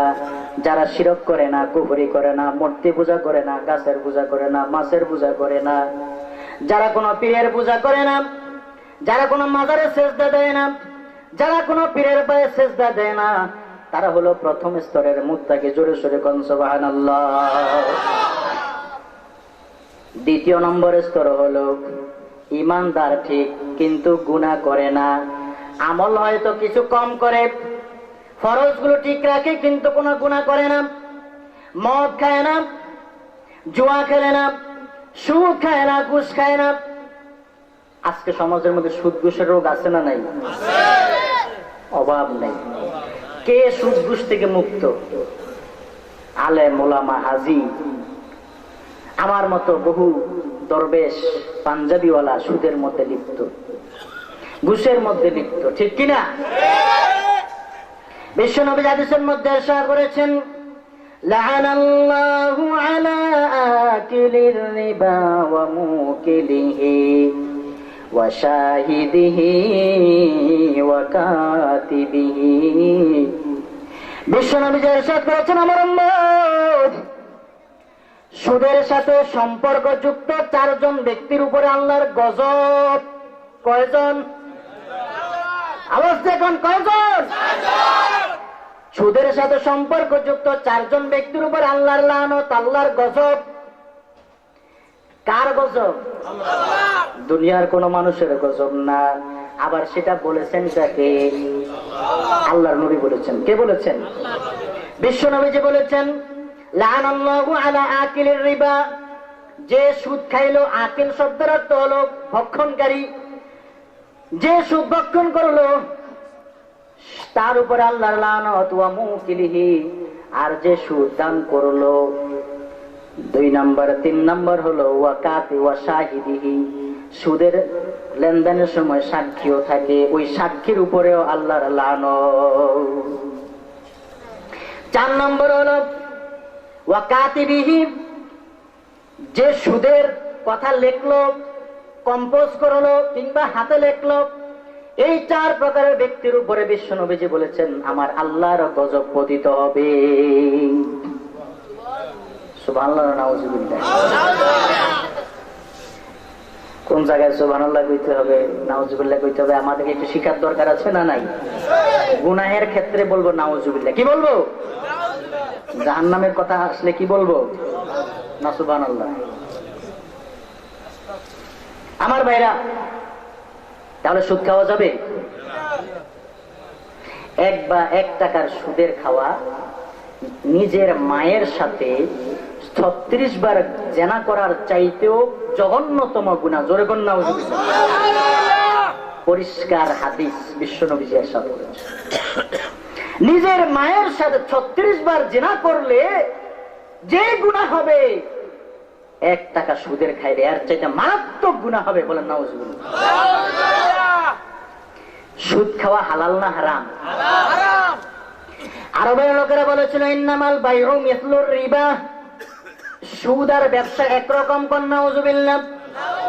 তারা যখন এই কথা বলে আল্লাহ রাব্বুল আলামিন আয়াত নাযিল করে দেন আহাল্লাল্লাহুল বাইআ ওয়া হারামার রিবা।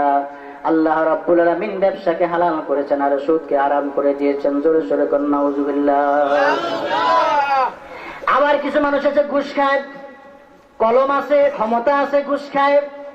তাদের সম্পর্ক হাদিসের মধ্যে বিশ্বনবী ইরশাদ করেছেন আর রাশি ওয়াল মুরতাশি কিলাহুমা ফিন্নার। যে সুদ গ্রহণ করলো আর যে সুদ দিল, আর রাশি অর্থ হলো যে ঘুষ দাতা, আর মুরতাশি হলো যে ঘুষ গ্রহীতা। যে ঘুষ গ্রহণ করলো উভয় হলো কিলাহুমা ফিন্নার, উভয় জাহান্নামে। জোরে সোরে কোন নাউজুবিল্লাহ। অনেকেই মনে করে ঘুষ শুধু সরকারি চাকরিজীবীরা, কোম্পানির চাকরিজীবীরাই খায়। এখন অনেক হুজুররাও ঘুষ খাওয়া শুরু করছে। কথা ঠিক কিনা? ঘুষ দিলে হুজুর হাজিয়া বাড়াই দেবো, তালাকের ফতুয়াটা লড়াইয়া দেন, তাহলে কি বিতাব দিয়ে গেল, পরে কালকে এসে নাউজুবিল্লাহ করবেন। এই সমস্ত আলেমদের চেহারায় কাল কিয়ামতের ময়দানে গালে গোশত থাকবে। ফেরেশতারা তাদেরকে ছাগলের গলায় রশি বেঁধে যেমন টেনে টেনে নেওয়া হয়, ফেরেশতারা তাদের গলায় রশি বেঁধে টাইনা টাইনা জাহান্নামের দিকে নিয়ে যাবে। আর এখন মানুষ ওই সমস্ত হুজুরদের দিকে দৌড়ায় যাদেরকে টাকা দিলে ফতুয়া ঘুরে যাবে। জোরে কোন নাউজুবিল্লাহ। এই সমস্ত উলামায়ে সু থেকে সাবধান। হক্কানি উলামায়ে কেরামের কাছে আসবেন, তাদের কাছে আসলে আপনাদের দিল তাজা হবে। বলেন আলহামদুলিল্লাহ। আমার ভাইরা, তাহলে সুদ, ঘুষ ইত্যাদি এই সমস্ত গুনাহের কাজে আমাদেরকে জর্জরিত হওয়া, এগুলো হলো তাকওয়ার পরিপন্থী। তাকওয়ার তো হলো বেঁচে থাকা। এই সমস্ত গুনাহ থেকে বেঁচে থাকার নাম হলো তাকওয়া। তাহলে তাকওয়ার দ্বিতীয় স্তর গুনাহ থেকে বেঁচে থাকা, কিন্তু আমল কিছু কম হলেও গুনাহ থেকে বেঁচে থাকে। তৃতীয় স্তর হলো যেটা সর্বোচ্চ স্তর, আত-তাওয়াজ্জুহু ইলা জানাবিল্লাহি তাআলা বিশারাশিরিহি। ইমাম বায়জাবি রাহমাতুল্লাহি আলাইহি বলেন তার মন, দিল, শরীর সম্পূর্ণতার দিয়া আল্লাহর সাথে সরাসরি সম্পর্ক হয়ে যাওয়া, এটা হলো মুত্তাকিনের সর্বোচ্চ স্তর। জোরে কোন সুবহানাল্লাহ। যদি কোনো মানুষের সাথে আল্লাহর সাথে এরকম সম্পর্ক হয়ে যায় তাহলে সে সবচেয়ে বড় মুত্তাকি। আমরা কোরআনকে প্রশ্ন করলাম, হে কোরআন বলো দেখি তাকওয়া তো 3 প্রকার, এই 3 প্রকার তাকওয়ার থেকে তুমি কোন প্রকার তাকওয়ার কথা আমাদেরকে বললা? কোরআন আমাদেরকে উত্তর দিয়েছে এই 3 প্রকার তাকওয়া থেকে আমি তোমাদেরকে সর্বোচ্চতর তাকওয়া, যেটা আল্লাহর সাথে সরাসরি তোমাদের সাথে সম্পর্ক হয়ে যাওয়ার কথা আমি তোমাদেরকে বুঝাইতে চাই। ইয়া আইয়ুহাল্লাযীনা আমানুত্তাকুল্লাহা হাক্কা তুকাতিহি ওয়া লা তামুতুন্না ইল্লা ওয়া আনতুম মুসলিমুন। এই আয়াতের মধ্যে আমার ভাইরা চিন্তা করুন, আল্লাহ রাব্বুল আলামিন বলেছেন ইত্তাকুল্লাহা হাক্কা তুকাতিহি, তোমরা আল্লাহকে ভয় করো, ভয় করার মতো ভয় করো। মাসদারকে যখন ফেলের সাথে আনা হয় মফউলে মুতলাক, তখন মফউলে মুতলাক উলামায়ে কেরাম বুঝবে তাকিদের ফায়দা দেয়। আর তাকওয়া অর্জন করো, তোমরা গুরুত্বের সাথে তাকওয়া অর্জন করো। এমন তাকওয়া যেই তাকওয়া তোমাকে গুনাহ থেকেও বাঁচাবে, আমলের মধ্যে লিপ্ত করবে, এবং আল্লাহ তাআলার সাথে তোমার সাথে সরাসরি সম্পর্ক হয়ে যাবে। বলুন সুবহানাল্লাহ। এমন তাকওয়া অর্জনের কথা আল্লাহ তাআলা এই কোরআনের মধ্যে ইরশাদ করেছেন। আমরা কোরআনকে আবার প্রশ্ন করলাম, কোরআন বলো দেখি তাকওয়া অর্জন কেমনে করব? কোরআন আমাদেরকে সেই উত্তর দিয়ে দিলাম, ইয়া আইয়ুহাল্লাযীনা আমানুত্তাকুল্লাহা ওয়া কুনু মা'আস সাদিকিন। এই ইমানদারেরা তোমরা তাকওয়া অর্জন করো, আল্লাহকে ভয় করো, আর তোমরা আলেম ওলামা উলামায়ে কেরামের সঙ্গে থাকো। জোরে জোরে কোন সুবহানাল্লাহ। এই আয়াতের মধ্যে ইত্তাকুল্লাহর সাথে উলামায়ে কেরামের সাথে থাকার কথা বলেছেন। বোঝা গেল তাকওয়ার কথার পরে উলামায়ে কেরামের সংস্রবের কথা আল্লাহ তাআলা বলেছেন। এই আয়াতের মধ্যে আল্লাহ রাব্বুল আলামিন ইঙ্গিত করেছেন, আমার বান্দারা তোমরা যদি মুত্তাকি হতে চাও তাহলে উলামায়ে কেরামের সামনে বসো। উলামায়ে কেরামের সামনে যদি তোমরা বসতে পারো তাহলে তোমরা আমি আল্লাহ তাআলার দরবারে মুত্তাকি হতে পারবা। এক জামানা সাহাবাতে বা আউলিয়া बेहतर अज सद साल तात बेरिया सोबते सो लह तोरा सालह कुनन सोबते तो लह तोरा तो लह कुनन तेही दस्तान किस्मत राब चे सौद जरा बरे कामिल के खिजर अज आब हैवा तिशनु मिया रद सिकंदर এ বুড়ে মুসলমান ভাই গো, এ বৃদ্ধ বাবাজিরা, এ প্রাণের যুবক ভাই গো, তোমার মসজিদের ইমাম সাহেব, তোমার মসজিদের খতিব সাহেব, তোমার মাদ্রাসার পাশের মাদ্রাসার আলেম সাহেব, ওলামায়ে কেরামদেরকে তুমি মূল্য দাও না, তাদেরকে তুমি কোনো দাম দিতে চাও না। মনে করো আমাদের চাকরি তো করে লাভটা কি? তাদেরকে সম্মান করে আমাদের লাভ কি হবে রে মুসলমান? কাল কিয়ামতের ময়দানে যখন দেখবা এই সমস্ত উলামায়ে কেরাম যাদেরকে তোমরা অবমূল্যায়ন করতা, এই সমস্ত উলামায়ে কেরাম যখন হাসরের ময়দানে নূরের তৈরি মতির মিম্বর, নূরের তৈরি মিম্বরের মধ্যে বসে ওই মতির তৈরি স্বর্ণের মুকুট মাথায় দিয়ে যখন তারা বসে থাকবে, তখন তোমরা বলবা আমার মসজিদের ইমাম সাহেবের এত সম্মান যদি আমি দুনিয়াতে জানতাম তাহলে তো আমি আরো বেশি হুজুরের সাথে থাকতাম, আরো বেশি হুজুরের সঙ্গে থাকতাম, আরো বেশি হুজুরের খেদমত করতাম। কিন্তু আজকে তুমি বুঝো নাই, কাল কিয়ামতের ময়দানে যখন তুমি এমন অবস্থা দেখবা তখন আফসোস করবা। কিন্তু যুবক, কিন্তু ভাই গো, মুসলমান ভাই গো, আজকে শুধু উলামায়ে কেরামের দোষ তালাশ করা হয়, উলামায়ে কেরামের দোষ দেখা হয়, উলামায়ে কেরামের দোষ খোঁজা হয়। এই মুসলমান মনে রাখবা, উলামায়ে কেরামের দোষ যদি তোমরা খোঁজাখুঁজি করো, বিশ্বনবী ইরশাদ করেছেন, সায়াতি আলা উম্মতি জামান, নিশ্চয় আমার উম্মতের উপরে এমন একটা সময় আসবে, ইয়াফিরুনা মিনাল উলামা ওয়াল ফুকাহা, তারা উলামায়ে কেরাম থেকে ফুকাহায়ে কেরাম থেকে দূরে সরতে থাকবে। তখন আল্লাহ তাআলা ফাসায়াবতালিহিমুল্লাহু বিসালাসি বালিয়াত, আল্লাহ তাআলা তখন তিনটা বিপদ তোমাদের উপরে চাপায়া দিবে। কয়টা বিপদ? কষ্ট হয় আপনাদের? ছেড়ে দেব? বেশি সময় কথা বলবো না। আসলে আপনাদের বাড়ি তো কাছে, আপনারা তো কাছেই যাবেন, আমি তো দূরে যাব, তাহলে আপনাদের যাওয়ার আগে তো আমার বেশি যাওয়ার তাকিদ করা দরকার। কিন্তু এখন দেখি তাই কে যাবো, আলহামদুলিল্লাহ। কিন্তু আমার চাইতে আপনাদের যাওয়ার টাকাটা দেখি বেশি। আপনারা বলেছিলেন কেউ উঠবেন না, অনেকে আমাকে ছুটি দিতেছে, ব্যাপার কি? বোঝা গেল আগামীকালকে একটা দিবস আছে। সেই দিবসটা কি? হুজুর ওয়াজ করে গেছে না আগে, বিশ্ব ভ্যালেন্টাইন ডে। কিসের ডে? Valentine day. এই ভ্যালেন্টাইন ডে এর ইতিহাস সম্পর্কে একটু আপনাদেরকে বলি। আমি আজকে আসার সময় দেখলাম পথে শুধু ফুলের দোকান, নতুন নতুন দোকান। আমি এই পথে অনেক আসা যাওয়া করেছি, এখানে কোন সময় ফুলের দোকান দেখি নাই। একজনকে জিজ্ঞেস করলাম এত ফুলের দোকান কেন? কয় হুজুর জানেন না, কালকে তো বিশ্ব ভালোবাসা দিবস, যুবক যুবতীরা ফুল কিনবে আর একজন আরেকজনকে দিবে। কোন নাউজুবিল্লাহ। এই বিশ্ব ভালোবাসা দিবস কোত্থেকে আসলো? ইতিহাসটাকে বলবো, শুনবেন আপনারা? বিশ্ব ভালোবাসা দিবস এটা আমাদের দেশে শুরু হয়েছে 1997 সন থেকে। কত সন থেকে? আর এটা মূলত এই অনুষ্ঠানটা শুরু হয়েছে 1767 সন থেকে। কত সন থেকে? 1767 সন থেকে এই বিশ্ব ভালোবাসা দিবস পালন করা শুরু হয়েছে। কত দিবসের বাইরে হবে দেখবেন। এখন একটা বাইরে এসে 1 ফেব্রুয়ারি বিশ্ব হেজাব দিবস। কি দিবস? বিশ্ব হেজাব দিবস। পুরুষদেরকে অনুরোধ করা হয়েছে যে তোমরাও এই দিবসে একটি হেজাব করো। কথা বুঝেন নাই মনে হয় আপনারা। ওই দিবস যারা পালন করে তারা পুরুষদের প্রতি অনুরোধ করেছে তোমরা ওই দিনে একটি হেজাব পরিধান করো, তোমরা ওই দিনে একটি হেজাব পরিধান করে আমাদের মতো মহিলা হয়ে যায়। যাই হোক, এই দিবসটা মূলত ছিল মূর্তি পূজারীদের একটা অনুষ্ঠান। তারা ফেব্রুয়ারি 13, 14, 15 এই 3 দিনে তারা একটা অনুষ্ঠান করত। কারা? হিন্দুরা। কারা? মূর্তি পূজারীরা। হিন্দুরা মনে হয় আমাদের ভাই নাকি? আমাদের ভাই। অনেকে মনে করে হিন্দু মুসলিম ভাই ভাই। কন্যা উজুবিল্লাহ। আল্লাহ বলেছেন আল মুসলিম ও আকুল মুসলিম, মুসলমান মুসলমানের ভাই।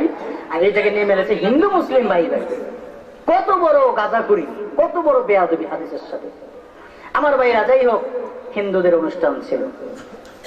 এই অনুষ্ঠানটা পালন করত রোম দেশের হিন্দুরা, রোম দেশের মূর্তি পূজারকরা।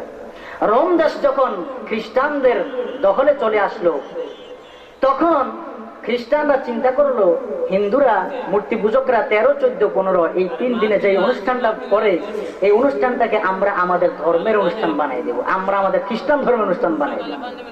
কারণ এটা মানুষ, আস্তে কথা বলেন, কারণ মানুষ এমন ভাবে এই কাজটা, এই দিবসটা পালন করা শুরু করেছে যে এই দিবসটা থেকে মানুষকে ঠেকানো যাবে না। ঠেকাইতে গেলে মানুষ বিদ্রোহ করবে, বিদায় আমরা তাদেরকে এটাকে ধর্মের একটা কাজ বানাই দেবো। তাহলে মানুষ এটা করুক, সমস্যা নাই, আমাদেরও কিছু লাভ হবে। খ্রিস্টান পাদ্রীরা চিন্তা করে তারা ঘোষণা করে দিল, কি হইতো, এই দিবসটাতে হিন্দুরা যে অনুষ্ঠানটা করত তার মধ্যে একটা কাজ তারা করত। ফেব্রুয়ারির 15 তারিখে তারা যুবক যুবতীরা একত্রিত হতো। হওয়ার পর যুবতী মহিলাদের নামগুলা তারা লিখত। নাম লেখার পর একটা বাক্সের মধ্যে যুবতীদের নামগুলা রাখতো, কাগজগুলা রাখতো। রাখার পর এক একজন যুবক সিরিয়ালে যাইতো, একজন যুবক একটা কাগজ উঠাবে, কাগজের মধ্যে যেই যুবতীর নামটা উঠেছে সেই যুবতীটাকে নিয়ে এই যুবকটা আগামী বছর 15 ফেব্রুয়ারি পর্যন্ত লিভ টুগেদার করবে। জোরে নাউজুবিল্লাহ। বিবাহের আগের সম্পর্ককে বলা হয় লিভ টুগেদার। এই লিভ টুগেদারের মহামারী বিপদের মধ্যে আমাদের দেশের 80% যুবক আজকে লিপ্ত হয়ে গেছে। কথা ঠিক কিনা? এই লিভ টুগেদার থেকে আমাদেরকে বাঁচতে হবে কিনা? আজকে এই লিভ টুগেদারের কারণে আমাদের দেশের মধ্যে যত আযাব গজব এবং ভূমিকম্প আর ঝড় বৃষ্টি তুফান, কথা ঠিক কিনা? সিডর বলেন, সাইক্লোন বলেন, ভূমিকম্প বলেন। কয়দিন আগে ডিসেম্বরের শেষের দিকে যে ভূমিকম্প হয়েছিল, মানুষ তো, ঢাকার মানুষ, এত কঠিন পরিস্থিতি হয়ে গেছে, মানুষ মনে করেছিল কিয়ামত হয়ে গেছে। আমার ভাইরা, কথা ঠিক কিনা? মানুষ মনে করেছিল কিয়ামত হয়ে গেছে। 6.8 চলে গেছে ভূমিকম্প। তাহলে চিন্তা করেন কি কঠিন ভূমিকম্প আছে, কেন হলো? এখন আমাদের দেশের বুদ্ধিজীবীরা বলে যে আমরা ভূমিকম্প মোকাবেলা করব। কি করব? ভূমিকম্প। ভূমিকম্প মনে হয় ওর খালাতো ভাই, ঠিক কিনা? ভূমিকম্পের মামাতো ভাই আর বন্ধু, ওর শালা সম্বন্ধী মনে হয়। তাহলে কেমনে মোকাবেলা করবো? ভূমিকম্প যদি মোকাবেলা করতে চাও তাহলে পদ্ধতি আছে। এই জেনা বেবিচারের পথ বন্ধ করে দাও, লিভ টুগেদার বন্ধ করে দাও। 14 ফেব্রুয়ারির যুবক যুবতীদের অবাধ মেলামেশা, এই অবাধ নগ্নতার বেহায়াপনা বন্ধ করে দাও, আমাদের দেশে ভূমিকম্প সব বন্ধ হয়ে যাবে। ঠিক কিনা? মানুষের যখন আমল ঠিক হয়, মানুষের যখন গুনাহ থেকে মানুষ যখন বিরত থাকে, আল্লাহ রাব্বুল আলামিন এই জমিনের মধ্যে তখন শান্তি দান করে। বলেন সুবহানাল্লাহ। গুনাহ করবা আবার ভূমিকম্প মোকাবেলা করবা, এত সস্তা ভূমিকম্প তোমার খালা তো ভাই নাকি? আইলা ঠেকায় দিলা। তো ওই দিনে যুবকরা কি করতো? একটা একটা মেয়ে বাছাই করতো। আগামী বছর 15 তারিখ পর্যন্ত এই মেয়েটাকে নিয়ে সে লিভ টুগেদার করবে। বিবাহের আগের, বিবাহ ছাড়াই তারা সম্পর্ক করবে। এরপর আগামী বছর 15 তারিখে আবার যখন হবে, আমার ভাইরা এদিকে খেয়াল করুন, এদিক সেদিক তাকাচ্ছেন কেন? আগামী বছর 15 তারিখে ঠিক আবার তারা আসবে, আবার যুবতীদের নাম বাক্সে রাখা হবে, আবার যুবকরা একটা একটা করে নিয়ে যাবে। এটা ছিল 14 ফেব্রুয়ারির কাজ, বিশ্ব ভ্যালেন্টাইন ডের কাজ। এবং তারা এই যে যুবতীটাকে সে পাইলো, এখন কোন যুবতীর নাম পাইলো এটা তো সে জানে না। ওই যুবতীর নাম পাওয়ার পর সে ওই যুবতীর নাম ঠিকানায় একটা চিঠি লিখবে। ওই চিঠিটা লিখবে তারা রোমান একটা দেবতা ছিল ফাউনাস, ওই দেবতার নামে তারা চিঠি লিখতে হবে। আপনারা চিঠি লেখেন কার নামে? কার নামে চিঠি লেখেন? আল্লাহর নামে চিঠি লেখেন না? বিসমিল্লাহির রহমানির রহিম লিখে চিঠি লেখেন না? আল্লাহর নামে চিঠি লেখেন। তো তাদের নিয়ম ছিল চিঠিটা লিখতে হবে ফাউনাস দেবতার নাম। এখন রোমানরা যখন দেখলো, খ্রিস্টানরা যখন রোম দেশটাকে বিজয় করলো, দখল করলো, তারা দেখলো যে এইটাকে বাদ দিতে হবে, এইটাকে খ্রিস্টান ধর্মের কাজ বানাইতে হবে। তার জন্য তারা করলো কি, তারা বলে দিল এখন থেকে 15 ফেব্রুয়ারি যে কাজটা হইতো এইটা এখন থেকে 14 ফেব্রুয়ারিতে করতে হবে। কত ফেব্রুয়ারিতে করতে হবে? 14 ফেব্রুয়ারিতে যুবক যুবতীদেরকে বাছাই করবে, আর যেই যুবতী তার ভাগ্যে পড়বে সেই যুবতীর কে আগে তারা ফাউনাস দেবতার নামে চিঠি লিখতো, এখন লিখতে হবে ভ্যালেন্টাইন নামে খ্রিস্টানদের একজন বড় পাদ্রী ছিল।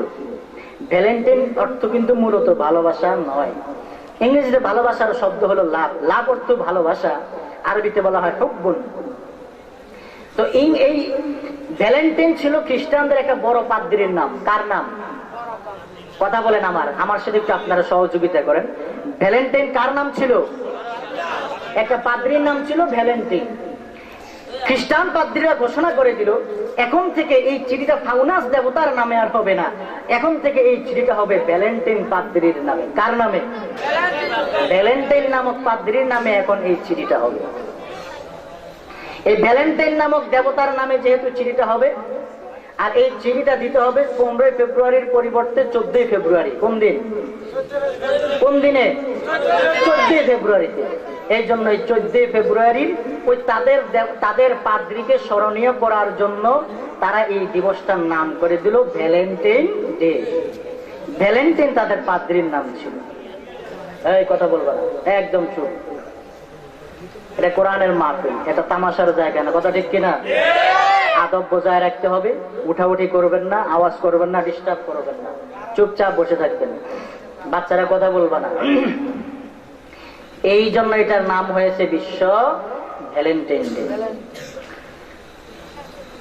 তো এই ভ্যালেন্টাইন ডে নিয়ে এই কাজটা হইতো, তারা এই যুবক যুবতীকে বাছাই করত। এখন সেই পদ্ধতিটা নাই, এখন বাছাইটা আগেই হয়ে যায়। কথা ঠিক কিনা? এখন বাছাই আগেই হয়ে যায়। ওই বাছাই আর ওই দিন হয় না। বাছাই কলেজে যেদিন গেছে সেই দিনে, যেদিন বাজারে গেছে সেই দিনে, রং নাম্বারে যেদিন টিপা পড়ছে সেই দিনে বাছাই হয়ে গেছে। আর এই দিনের অপেক্ষায় শুধু থাকে যে এই বাছাইটাকে আমরা পাকাভুক্ত করব, সিল মারবো একটা ফুল দিয়া। এটা মনে হয় খুব ভালো কাজ নাকি? এখন তো এমন হয়ে গেছে, এমন ফ্রি আর ফ্রি। যুবক স্কুলের ছাত্র যুবতী একটা গার্লফ্রেন্ড নিয়ে আসছে ঘরে, ঘরে আইনা মায়ের সাথে পরিচয় করে, মা আমার গার্লফ্রেন্ড। মা সে কয় আচ্ছা ঠিক আছে, তোমরা চা খাও, আমি চা দিচ্ছি, আর তোমরা গল্প করে আমি আসছি। মা সুযোগ করে দিল, ঠিক কিনা? এই বয়ফ্রেন্ড আর গার্লফ্রেন্ড যে কি করলো আর না করলো, আর মা সুযোগ করে দিল। মায়ের উচিত ছিল তোর গার্লফ্রেন্ড নিয়ে তুই আমার বাড়ি থেকে বের হয়ে যা, তোর গার্লফ্রেন্ডের জায়গা আমার বাড়িতে হবে না। কিন্তু আজকালকার মা বাবা এটা করে না, কারণ ওই মাও তো একদিন আরেকজনের গার্লফ্রেন্ড ছিল, ঠিক কিনা? সমাজটা একদম কলহে গুনাহে জর্জরিত হয়ে গেছে। কোন দিকে যে ওয়াজ করবো, কোন দিকে যাব? তাহলে ওই আগামীকালকে 14 ফেব্রুয়ারি আপনারা মনে হয় করবেন? কারা কারা করবেন? হাত তোলেন।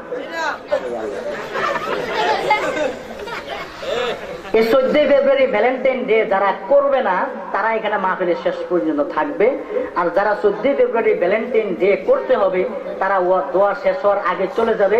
সুতরাং যদি কেউ মাহফিল থেকে উঠে যায়, আমরা সাধারণভাবে বুঝে নেব যে উনি আগামীকালকের 14 ফেব্রুয়ারি ভ্যালেন্টাইন ডে করবে। কারণ যদি উনি এখন রাত্রে না ঘুমায়, মাথা যদি ঠান্ডা না থাকে, উনি ভুল একজনকে দিতে যায়, হয়তো আরেকজন জিতিয়ে ফেলবে। এই জন্য উনি ঘুমায় মাথা ঠান্ডা করতে যায়, ওয়াজ শুনতে। আমার বাইরে কথাকে বুঝে আসছে? তাহলে এইবার বলেন কারা কারা যাবেন? আল্লাহ তুমি সবাইকে কবুল করে, বলেন আমিন। সবাই শেষ পর্যন্ত থাকবেন তো? আগামীকালকের ফুল দেওয়া নেওয়া যদি কেউ আপনাদের সমাজে করে, আপনারা কি তাদেরকে বাধা দিবেন? আবার দুইটা পিড়া শুরু করে দিবেন না, মারামারি শুরু করে দিবেন না। মারামারি করা কোরআনের আয়াত, আল ফিতনাতু আশাদ্দু মিনাল। আপনারা মুখে নিষেধ করবেন, তাকে বুঝাবেন, বুঝানোর পরে যদি না মানে আপনার কিছু করার নাই, আপনি দায় মুক্ত হয়ে গেলেন। আমি যে বুঝাই গেলাম, আমি দায় মুক্ত হয়ে গেলাম, আমি বেঁচে যাব। আপনার এই ঘাড়ে এবার চলে আসলো। আপনি যদি আমল করেন আমার কথায়, আপনিও নাকি পাইলেন, আমিও নাকি পাইলাম। আর আপনি আমল না করলে আমার কিচ্ছু হবে না। ওমা আলাইনা ইল্লাল, হুজুররা ওয়াজের শেষে একটা কথা কয় যে ওয়ামা আলাইনা ইল্লাল, আমাদের দায়িত্ব ছিল পৌঁছে দেওয়া, আর ওয়ামা আলাইকুম ইল্লাল আমাল, এই কথাটা হুজুররা লুকাইতে রেখে যায়। আমাদের কাজ হলো পৌঁছে দেওয়া, তোমাদের কাজ হলো আমল করা। আমরা পৌঁছাই দিয়ে গেলাম, তোমরা আমল করো, আমরাও আমল করো। কি বলেন? তৈরি আছেন সবাই ইনশাআল্লাহ? যদি কেউ কাউকে ফুল দেওয়ার নিয়ত করে থাকেন, বা অনেকে ফুল কিনেও নিছেন, এই ফুলটা আপনার স্ত্রী দেবেন যদি স্ত্রী থাকে। আর যদি সবচেয়ে উত্তম হবে, এই ফুলটা আপনি আপনার প্রাণের মাকে দিবেন। কি বলেন? ফুল দিয়ে যদি আপনি আপনার ভালোবাসার মানুষকে দিতে পারেন, ভালোবাসা দেখাইতে পারেন, আপনার মাকে একটা ফুল দিলে আপনার মাকে খুশি হবে না? আপনার বাবাকে একটা ফুল দিলে আপনার বাবার মনটা বড় হবে না? আর পরের দিন দিবেন, তারপরে এই দিন আরেকজনকে দিবেন। আল্লাহ হেফাজত করেন সবাইকে, বলুন আমিন। এসব সংস্কৃতি থেকে আমাদেরকে হেফাজত করেন। বড় ভয়ের বিষয় আমার ভাইরা, যেভাবে আমাদের যুব সমাজ আস্তে আস্তে ধ্বংসের মুখে চলে যাচ্ছে, বড় ভয়ের বিষয়। একটা ঘটনা মনে পড়লো, উদাহরণস্বরূপ বলবো কি? সবাই আওয়াজ যখন বলবো। ক্লাসের মধ্যে কিছু দুষ্ট ছাত্র থাকে না? দুষ্ট একটা ছাত্র, তার নাম কালু। কালু একদিনও পড়া পারে না, থাকে পিছনের টেবিলে, ঠিক মতো উপস্থিত থাকে না। এইটা নিয়ে হেড স্যারের বড় টেনশন। এখন এই কালু হঠাৎ করে টিউনে ফোন করলো, আগামীকালকে আমি আসতেছি তোমার স্কুলে। হেড স্যার ফোন পাইয়ে কয়, আরে কালু যদি থাকে তাহলে কোন বিপদ ঘটায় দেয় বলা যায় না। কালুকে বলছে, কালু তুই কালকে কিন্তু স্কুলে আসবি না, কালকে তোর জন্য ছুটি। পাগলরা যদি কয় হাত কেলারা দিস না, তাহলে মনে করাই দিলেন তো আমারে। কালু এরপরের দিন সবার আগে, স্কুল খোলার আগেই হাজির। আগের দিনের স্কুল, এখনো বিল্ডিং হয় নাই, মুলির বেড়া ছিল, বেড়া ভাঙ্গে সবার আগে ঢুকছে। এখন চিন্তা করতেছে, হেড স্যার যদি আমাকে দেখে তাহলে তো ভাগাইবো, পিঠা দিয়ে আমার স্কুল থেকে ভাগাইবো। একটা কাজ করি, টেবিলের নিচে পলায় থাকে, টেবিলের নিচে একদম দুইটা সোজা শুয়ে রয়েছে টান। টিউনো সাহেব আসছে, প্রথমে ক্লাস 5-এ গেল, কালুও ক্লাস 5-এ পড়ে। হঠাৎ করে টিউনো সাহেব ঢুকলো, রুমে ঢুকার পরে ছাত্ররা দাঁড়াইলো, বললো বসো, তোমাদের একটা প্রশ্ন করবো আমি। কি প্রশ্ন? স্যাররা সব পিছে, তোমাদেরকে একটা প্রশ্ন করব। প্রশ্নটা হলো, তোমরা বলো দেখি, একটাই জিনিস বিভিন্ন জায়গায় যাওয়ার কারণে তার বিভিন্ন নাম হয়ে যায়। কি বলেন? বিভিন্ন জায়গায় যাওয়ার কারণে বিভিন্ন কি হয়ে যায়? নাম হয়ে যায়। কালু যদিও ছেলে খারাপ ছিল, কিন্তু ছিল যথেষ্ট মেধাবী। পড়ালেখা করতো না, কিন্তু মেধাবী ছিল। কোন ছাত্র পড়ে না first boy fail, second boy fail, third বয় ফেল, সব মেধাবী ছাত্র থ হয়ে আছে। এইটার উত্তরটা হলো নদী। নদী একটাই নদী, ওই লক্ষ্মীপুরে তার নাম মেঘনা, উত্তরবঙ্গে যায় হয়েছে পদ্মা, আরেক জায়গায় নাম হয়েছে গঙ্গা, ভারতে যায় নাম হয়েছে গঙ্গা। এরকম এক এক দেশে যায় তার এক একটা নাম হয়, এক এক জেলায় যায় তার এক একটা নাম হয়। কথা ঠিক কিনা? একই নদী, কিন্তু বিভিন্ন জায়গায় তার নাম পরিবর্তন। ওই টিউনো স্যারের উদ্দেশ্য ছিল এটা, কিন্তু কালু চিন্তা করলো, কালুর মাথায় একটা বুদ্ধি আসলো। কালু বের হয়ে গেল, টেবিলের নিচ থেকে বের হয়ে গেল, বের হয়ে একটা, স্যার আমি উত্তরে দিতে তৈরি আছি। হেড স্যার কয়, হায় রে কি বিপদ হয়ে গেল, মান সম্মান তো সব চলে গেছে। কোন ছাত্র উত্তর দিতে পারলো না। কালুরে না নিষেধ করলাম স্কুলে আসিস না, কিন্তু কালু দেখি হাজির, আবার টেবিলের তল থেকে বাহির হইল। টিউনো তো অবশ্যই আমাকে জিজ্ঞেস করবে, তোমার ছাত্র কেন টেবিলের নিচে? জিজ্ঞেস করবে কিনা? কালু এবার উত্তর দিচ্ছে। কি উত্তর? কালু উত্তর দিচ্ছে, টিউনো সাহেব এটার উত্তর আমার কাছে জানা আছে। কি উত্তর? উত্তর হলো চুল যদি মাথার উপরে থাকে তাহলে তার নাম চুল, একটু নিচে আসলে তার নাম ব্রু, আর একটু নিচে আসলে চোখের পাতার উপরে আসলে কয় পলক। ঠিক কিনা? জোরে কোন কথা ঠিক কিনা? ঠোঁটের উপরে আসলে কয় মোষ, গালের মধ্যে উঠলে কয় দাড়ি। কথা ঠিক কিনা? যুক্তি ঠিক আছে না নাই? গালের মধ্যে আসলে কয় দাড়ি, বগলের নিচে গেলে কয় পশম, হেড স্যার কয়ে কালু থাম থাম আর নিচে নামিস না। যেইভাবে তুই নিচে নামা ধরছস মানিজ্য যাক যাওয়ার গেছে, বাকি যতটুকু আছে ততটুকু যাবে। কথা ঠিক কিনা? কালু যেমন নিচে নামা ধরছে, আমার দেশের যুবক ভাইরা এমন আস্তে আস্তে নীতি নৈতিকতা শিক্ষা দীক্ষা আদর্শ সব কিছু নিচের দিকে নামা ধরছে। কথা ঠিক কিনা? তাহলে কি আপনারা কালুর মতো নীতি নৈতিকতার দিকে নিচে নামবেন না উপরের দিকে উঠবেন? তাহলে যা নিচে নামছেন আপনাদের কাছে অনুরোধ করি আর নিচে। আগে আমাদের দেশের ভাইরা একটু মোটা তাজা প্যান্ট কিনতো ডোলা ডালা, এরপরে আসলো টাইট প্যান্ট।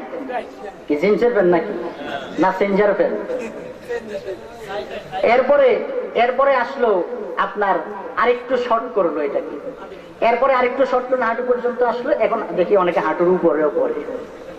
তাহলে নীতি নৈতিকতা আস্তে আস্তে কমতেছে না বাড়তেছে? কত বড় বিপদ আমার ভাইরা, এটা করা যাবে না। আমি বলতেছিলাম ওলামায়ে কেরামের সাথে থাকতে হবে, তাহলে তাকওয়া অর্জন হবে। বিশ্বনবী হাদিসে ইরশাদ করেছেন কিয়ামতের আগে একটা সময় আসবে মানুষ ওলামায়ে কেরাম থেকে দূরে সরবে, তখন ওলামায়ে কেরাম থেকে দূরে সরলে তিনটা বিপদ দিবে আল্লাহ তাআলা। কয়টা বিপদ? এক নম্বর বিপদ হলো ইউরফাউল বারাকাতু আন কাসবিহিম। বিশ্বনবী ইরশাদ করেন আমার উম্মত, যখন তোমরা ওলামায়ে কেরাম থেকে দূরে সরবে আল্লাহ রাব্বুল আলামিন তোমাদের কামাই রুজি থেকে বরকত সরায় দিবে, দূরে সরায় দিবে, কামাই রুজিতে কোনো বরকত হবে না। দুই নম্বর বিপদ হলো ইউসাল্লিতুল্লাহু আলাইহিম সুলতানান জালিমা। আল্লাহ রাব্বুল আলামিন তোমাদের উপরে একজন জালেম বাদশা আল্লাহ নিযুক্ত করে দিবে, যেই জালেম বাদশা তোমাদের উপরে ইনসাফ কায়েম করবে না। তিন নম্বর বিপদ হলো ওয়া ইয়াখরুজুনা মিনাদ দুনিয়া বিগাইরি ঈমান। তিন নম্বর বিপদ হলো যে সমস্ত মানুষগুলো আলেমদের থেকে দূরে সরে যাবে তারা দুনিয়া থেকে বেঈমান হয়ে বিদায় নিবে।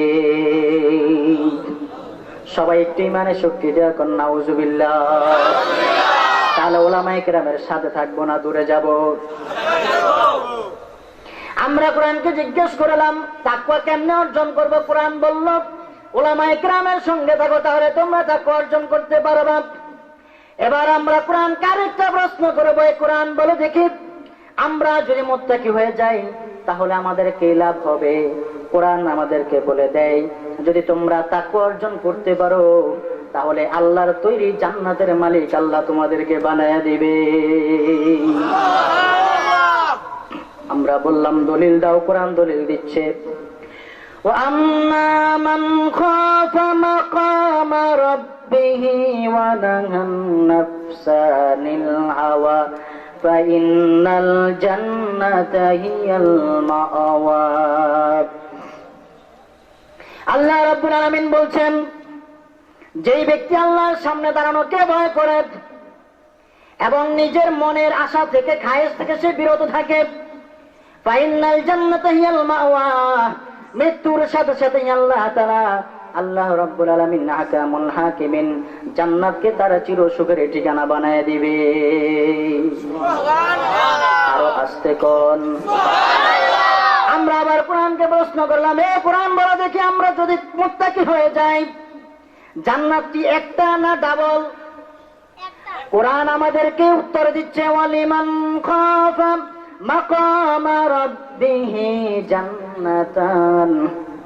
তোমরা যদি আল্লাহকে ভয় করতে পারো, আল্লাহকে ভয় করে যদি তোমরা মুত্তাকি হতে পারো তাহলে আল্লাহ রাব্বুল আলামিন তোমাদের জন্য দুইটা জান্নাত রেখেছে। কয়টা জান্নাত? আমরা বললাম কোরআন তুমি তো কালামুল্লাহ, তোমার কথার মধ্যে কোনো সন্দেহ নাই। আল্লাহর দাম যেমন দুনিয়ার সমস্ত মাখলুকের চাইতে বেশি, আল্লাহর কালামের দাম ও দুনিয়ার সমস্ত মাখলুকের কালামের চাইতেও বেশি। ফজলে কালামে খুদা বরসায়ে রে কলম চো ফজলে খুদা বরসায়ে রে আনাম ফজলে কালামে খুদা বরসায়ে রে আনাম চো ফজলে খুদা বরসায়ে রে আনাম ফজলে কালামে খুদা বরসায়ে রে কলম চো ফজলে খুদা বরসায়ে রে কলম। এ কোরআন তোমার কথায় তো কোনো সন্দেহ নাই।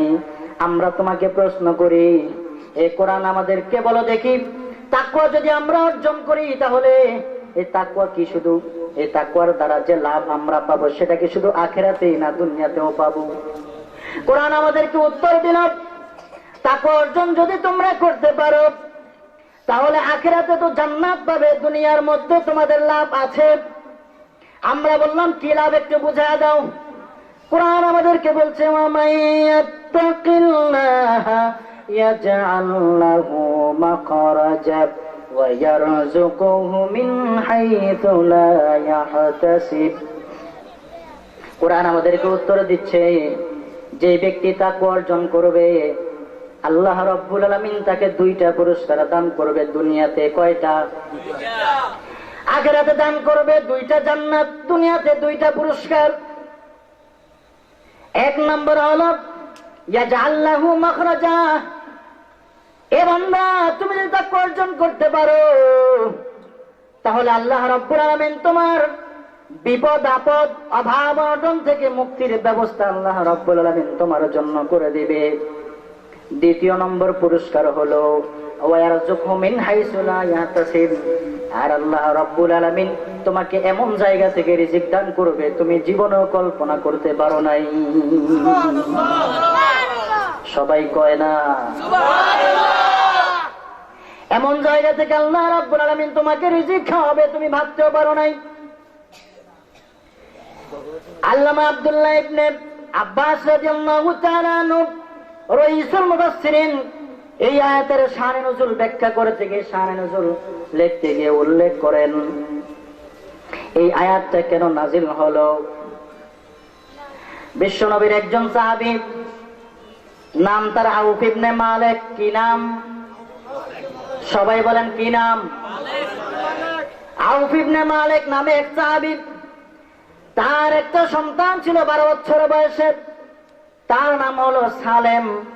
ওই 12 বছরের সন্তানটাকে হঠাৎ করে সন্তানটা গুম হয়ে গেছে, আর পায় না। বলেন তো 12 বছরের একটা সন্তান যদি গুম হয়ে যায় মা বাবা কি বেশি বেশি ঘুমাবে না ঘুম আরাম হয়ে যাবে? সাহাবী বেহুশ হয়ে গেছে, ওই সাহাবী অস্থির হয়ে গেছে।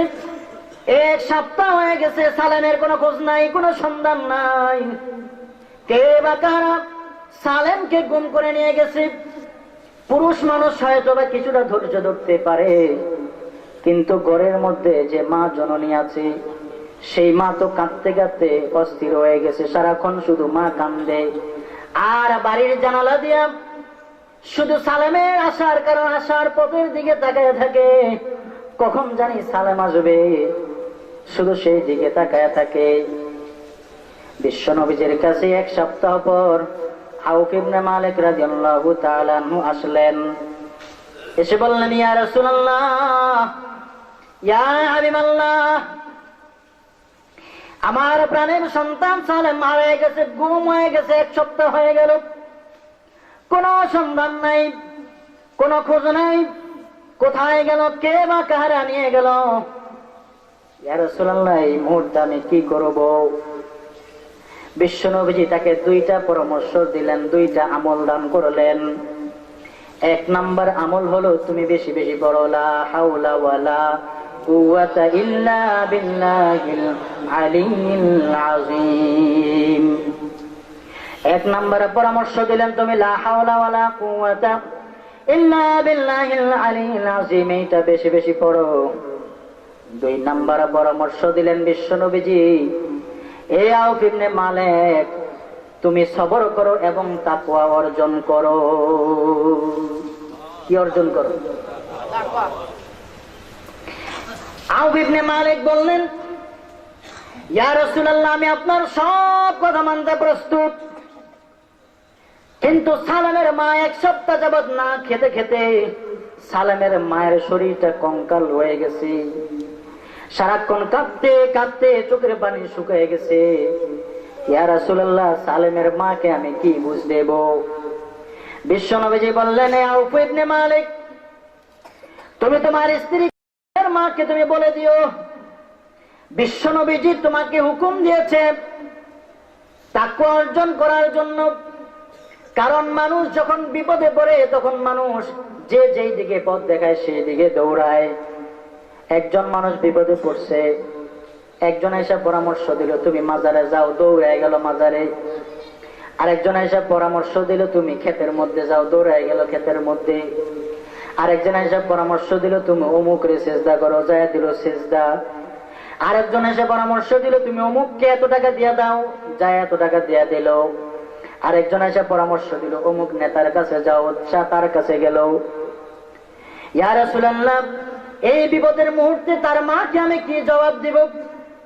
মহিলা মানুষ যে বুদ্ধি যে বুদ্ধি দেয় সেই বুদ্ধি তারা ধরে, যদিও সেই বুদ্ধিতে কোনো কাজ হয় না।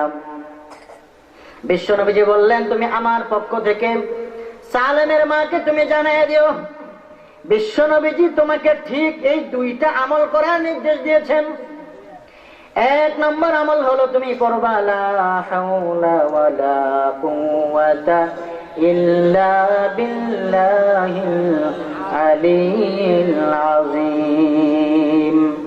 2 নম্বর আমল হলো তুমি তাকওয়া অর্জন করবা। আমার পক্ষ থেকে তুমি এই কথাটা পৌঁছায় দিবা, তাহলে সেও ধৈর্য ধারণ করবি। আউফ ইবনে মালিক স্ত্রীর কাছে সালেমের মায়ের কাছে যায় এই নবীজির এই পয়গাম পৌঁছায় দিল। পয়গাম্বরের পয়গাম যখন পৌঁছায় দিল, সালেমের মাও সন্তুষ্ট হয়ে গেল। সালেমের মাও ধৈর্য ধরে আছে।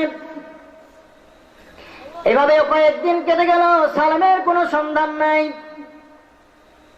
হঠাৎ করে 14 তারিখের চাঁদনি রাতে দুপুরাত্র যখন হলো, হঠাৎ করে আউফ ইবনে মালিকের বাড়িতে বাড়ির গেটে কে যেন আওয়াজ দিচ্ছে, দরজা খোলো।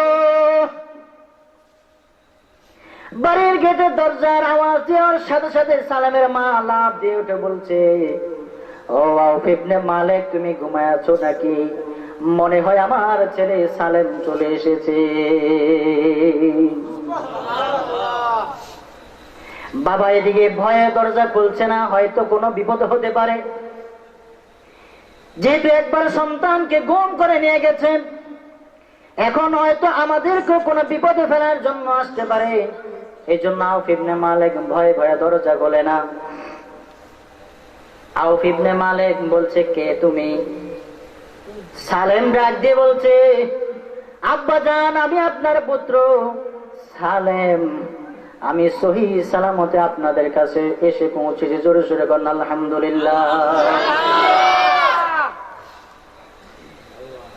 পুত্র এসে গেছে, এখন খুশি হয়েছে না? এবার দরজা খুললো। আউফ ইবনে মালিক দরজা খুলে দিল। দরজা খুলে দেখা গেল সালেম তো একা আসে নাই, সালেমের সাথে সালেমের পিছনে হাজার হাজার উট আউফ ইবনে মালিকের বাড়িতে চলে এসেছে। হাজার হাজার উট সালেমের পিছু দেখা যায়।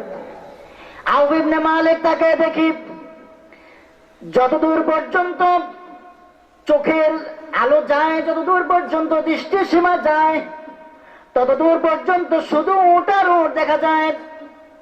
আবার এইদিকে সালাম একটা উটের উপরে বসা আছে। আউফ ইবনে মালিক ডাক দেবে, সালাম রে, এত উট তুমি কোথা থেকে নিয়ে আসলাম? সালাম জবাব দেয়, আমাকে দুষ্টরা কাফেররা বন্দী করে নিয়ে গিয়েছিল একটা মরুভূমির ময়দানে। তারা আমাকে 100-র বেশি সৈন্য দিয়া ঘেরাও করে রেখেছিল, বন্দী করে রেখেছিল। পাশে তাদের উটের পাল ছিল, হাজার হাজার উট ছিল, বান্দা ছিল। আব্বা জান, হঠাৎ করে মরুভূমিতে একটা ঘূর্ণিঝড় আসলো, একটা ঝড় শুরু হয়ে গেল। হঠাৎ করে একটা ঝড় শুরু হলো। ঝড়ের কবলে পড়ার পর ওই যে সৈন্যগুলো আমাকে বেষ্টন করে রেখেছিল, আমাকে বন্দী করে রেখেছিল, সকল সৈন্যের চোখে এত পরিমাণ বালু পড়েছে, এখন আর একটা সৈন্য চোখে কি মুখে কিছুই দেখে না, শুধু চোখ কসলাইতেছে। আমি দেখলাম এই তো পালানোর সুযোগ। আমি সাথে সাথে তাদের পাশ দিয়ে বের হয়ে চলে আসলাম, তারা কেউ টের পেল না। আমি চিন্তা করলাম যদি আমি হাইটা হাইটা যাই তাহলে আমার কষ্ট হবে, যেহেতু 1-1.5 সপ্তাহ যাবত 2 সপ্তাহ যাবত আমি কিছু খাইতে পারি নাই, তারা আমাকে কিছু খাওয়ায় নাই, আমি দুর্বল হয়ে গেছি। আমি একটা উট হাতে নিলাম, একটা উটকে তাদের রশি থেকে খুললাম, খুইলা আমি সেই উটটার উপরে লাফ দিয়ে উঠলাম। উঠার পর আমি সেই উটটা নিয়ে বাড়ির দিকে রওনা করলাম। ওই যে উটটা আমি নিয়ে রওনা করলাম, ওই উটটারা দেখা দেখি তাদের পালের তাদের ওই যত উট বান্ধা ছিল তাদের ময়দানের মধ্যে সমস্ত উট এই উটটার পিছনে পিছনে চলে এসেছে।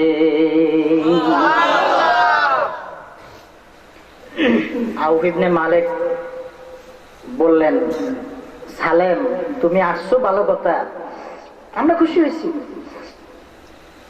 কিন্তু এই যে উট নিয়ে তুমি আমি আউফের বাড়িতে ঢুকতে পারবা, এইটাকে বলে তাকওয়া। এটাকে কি বলে? এই বিপদের মুহূর্তে, এই কঠিন মুহূর্তে যে বাবা আজ 1.5 সপ্তাহ 2 সপ্তাহ যাবৎ ছেলে হারার শোকে, ছেলে গুম হওয়ার শোকে সে কিছু খাইতে পারতেছে না, অস্থির হয়ে গেছে, সে তার ছেলেকে বলছে, এই সালেম তুমি আমার বাড়িতে ঢুকতে পারবা না যতক্ষণ পর্যন্ত আমি বিশ্ব নবীজিকে জিজ্ঞেস না করব এই উট আমাদের জন্য রাখা জায়েজ না হারাম, যতক্ষণ পর্যন্ত বিশ্ব নবী ফতোয়া না দিবে ততক্ষণ পর্যন্ত সালেম তুমিও আমার বাড়িতে ঢুকতে পারবা না, এই উট গুলো আমার বাড়িতে ঢুকবে। এটাকে বলে তাকওয়া। এটাকে কি বলে?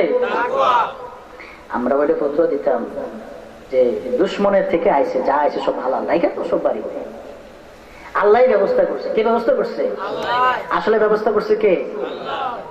কিন্তু আউফ ইবনে মালিক তো এত ফতুয়ার আমার দরকার নাই, আমার ফতুয়ার লোক আছে, বিশ্ব নবীজি আছে। কি বলেন?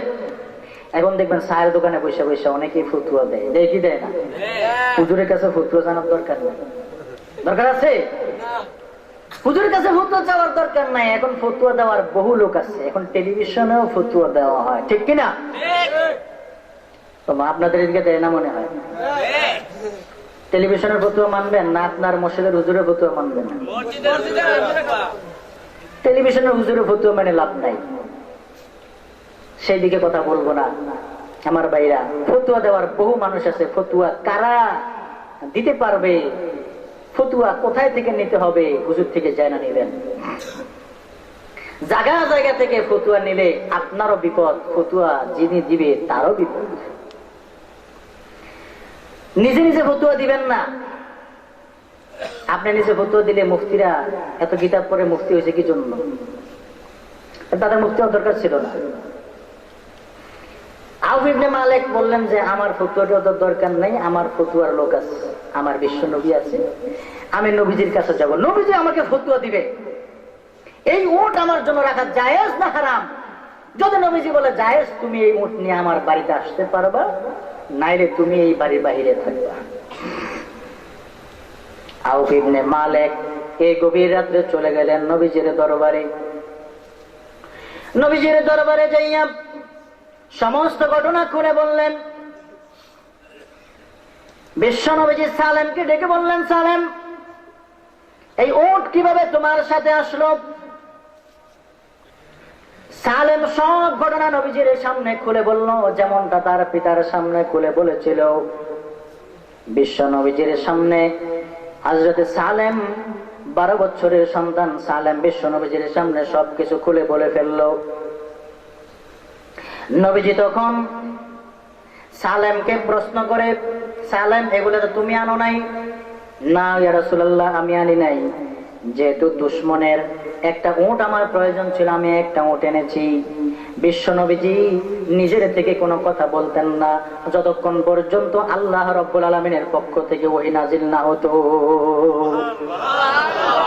মোহাম্মদ হরগজ না গুফতা তানা গুফতা জিবরাইল, মোহাম্মদ হরগজ না গুফতা তানা গুফতা জিবরাইল, জিবরাইল হরগজ না গুফতা তানা গুফতা রব্বুল জলিল, জিবরাইল হরগজ না গুফতা তানা গুফতা রব্বুল জলিল।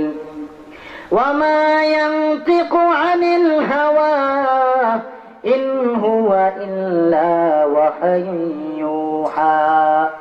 আল্লাহ রাব্বুল আলামিন বলেন, আমার নবী আমার হাবিব মুহাম্মদ সাল্লাল্লাহু আলাইহি সাল্লাম নিজের পক্ষ থেকে কোনো কথা বলে না, নিজের পক্ষ থেকে কোনো কথা শব্দ বের করে না যতক্ষণ পর্যন্ত আমি আল্লাহ রাব্বুল আলামিন আমার নবীর উপরে কোনো ওহী আমি নাজিল না করি, ততক্ষণ পর্যন্ত আমার নবী আমার হাবিব কোনো মুখ খোলে না।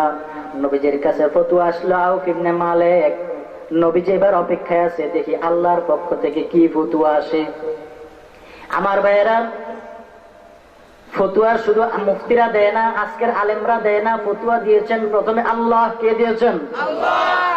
বলেন কে দিয়েছেন? আল্লাহ। কোরআন শরীফের স্পষ্ট আয়াত, কুলিল্লাহু ইউফতিকুম ফিল কালালা। আল্লাহ রাব্বুল আলামিন বলছেন, হে নবী আপনি বলে দেন আমি আল্লাহ নিজেই কালালা সম্পর্কে ফতোয়া দেই। ফতোয়া দেয় কে? আল্লাহ। আল্লাহ কি ফতোয়া দেয় সেইটা জানার জন্য বিশ্ব নবীজি অপেক্ষায় আছে। হঠাৎ করে দেখা গেল নবীজির কপালের মধ্যে ঘাম এসে গেল।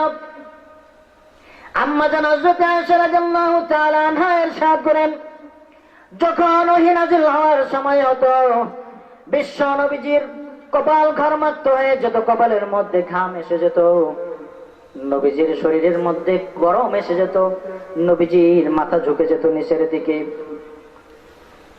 নবীজি এবার ফতোয়া দেওয়া শুরু করে। এবার জিবরাইল আলাইহিস সালাম আসলেন, ফতোয়া নিয়ে আসলেন নবীজির কাছে। আয়াত পড়ে জিবরাইল আলাইহিস সালাম চলে গেলেন। এবার বিশ্ব নবীজি হযরত আউফ ইবনে মালিককে আল্লাহর পক্ষ থেকে পাওয়া ফতোয়া শোনায় দিচ্ছে। এই আউফ ইবনে মালিক, আল্লাহ রাব্বুল আলামিন তোমার জন্য ফতোয়া দিয়েছে, ওয়া মাইয়াত্তাকিল্লাহা ইয়াজআল লাহু মাখরাজা ওয়া ইয়ারযুকুহু মিন হাইসু লা ইয়াহতাসিব।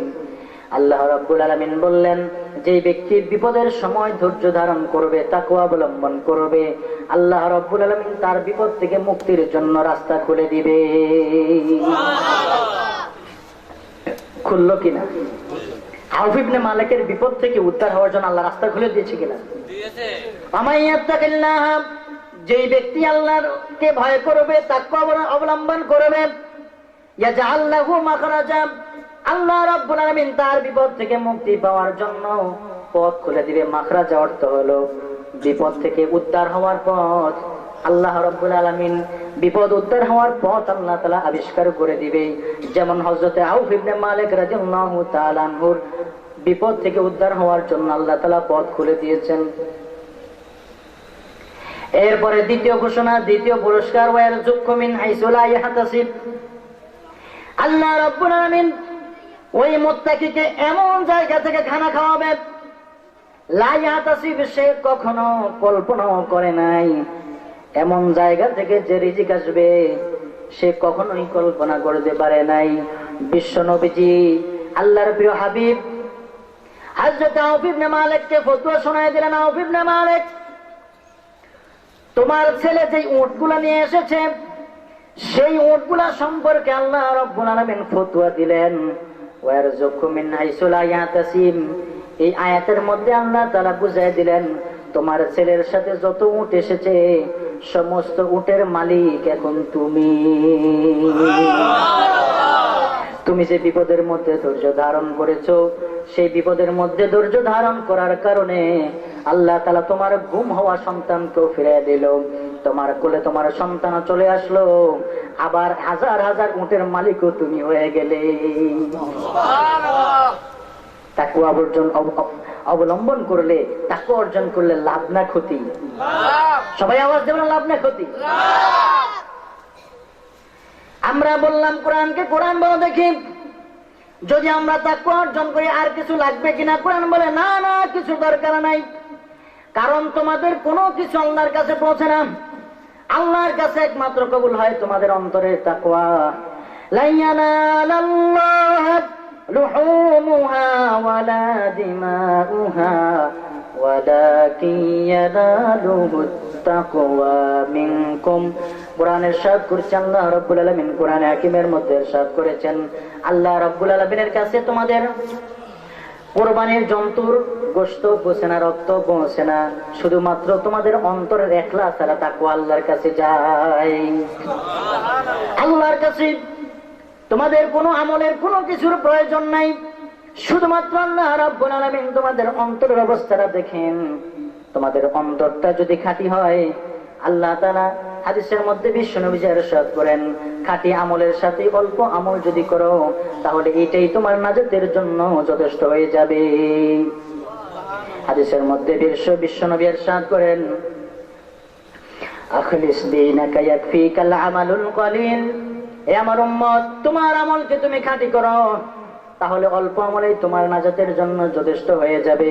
অর্থাৎ হাদিসের মধ্যে বোঝা গেল তুমি তাকওয়ার সাথে আমল করো, তাহলে ওই তাকওয়ার সাথে অল্প আমল তোমাকে কাল কিয়ামতের ময়দানে জান্নাত পর্যন্ত পৌঁছায় দেওয়ার জন্য যথেষ্ট হয়ে যাবে।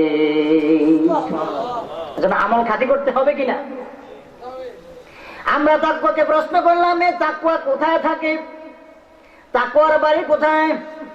তাকওয়া কি মুখে থাকে? তাকওয়া কি মাথায় থাকে? তাকওয়া কি পাঞ্জাবিতে থাকে?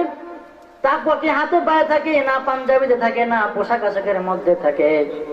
বিশ্বনবী ইরশাদ করেছেন তাকওয়ার স্থান হলো তোমার অন্তর। নবীজি আবু হুরায়রা রাদিয়াল্লাহু তাআলা আনহুকে দেখাইলেন আত-তাকওয়া হাহুনা, আত-তাকওয়া হাহুনা, আত-তাকওয়া হাহুনা। তাকওয়া হলো এখানে, তাকওয়া হলো এখানে। এইদিকে ইশারা করে নবীজি নিজের সিনার দিকে ইশারা করলেন, অর্থাৎ বুঝালেন তাকওয়ার স্থান হলো অন্তর। আসলে তোমার অন্তরে কতটুকু তাকওয়া আছে সেটা জানবে একমাত্র আল্লাহ। কে জানবে? আল্লাহ।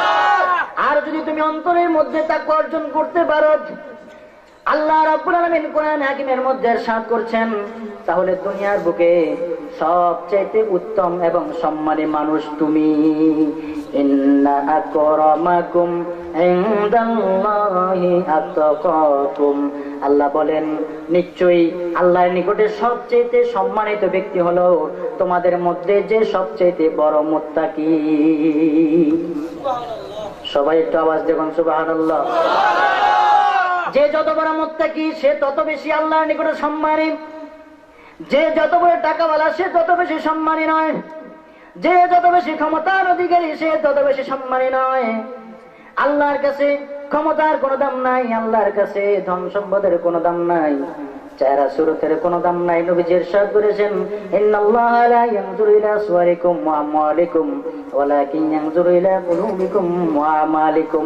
আল্লাহ তাআলা তোমাদের চেহারা দেখেন না, আল্লাহ তাআলা তোমাদের সম্পদ দেখেন না, আল্লাহ তাআলা দেখে একমাত্র তোমাদের অন্তর এবং তোমাদের আমল। আমার ভাইরা, তাহলে অন্তরের মধ্যে তাকওয়া এবং ইখলাস পর্দা করতে হবে। কথা ঠিক কিনা? সবাই জিকির করেন লা ইলাহা ইল্লাল্লাহ, লা ইলাহা ইল্লাল্লাহ, লা ইলাহা ইল্লাল্লাহ। মিন তালআতিহি ওয়াল লাইলু জামিউ ওয়াফরাতিহি।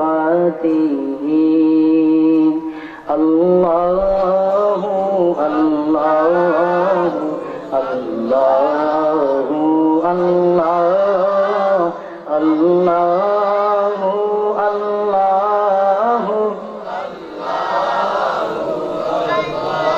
কানজুল কারামি মাওলান নিআমি হাদিল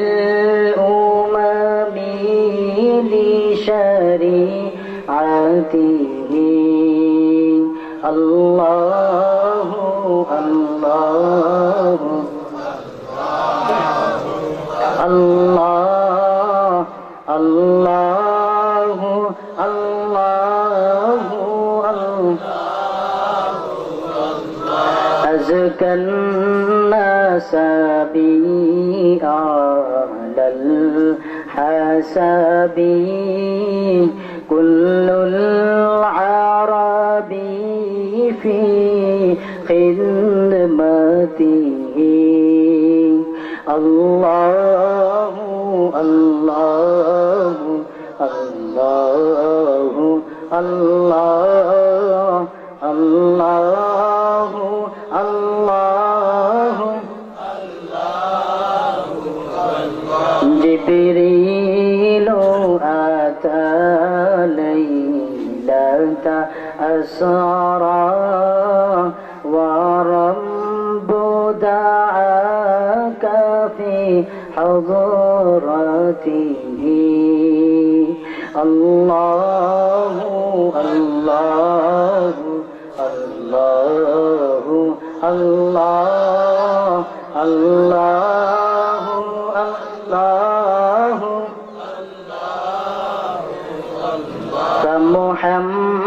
فمحمدنا هو سيدنا فالعز لنا بإجابته الله الله الله الله الله الله الله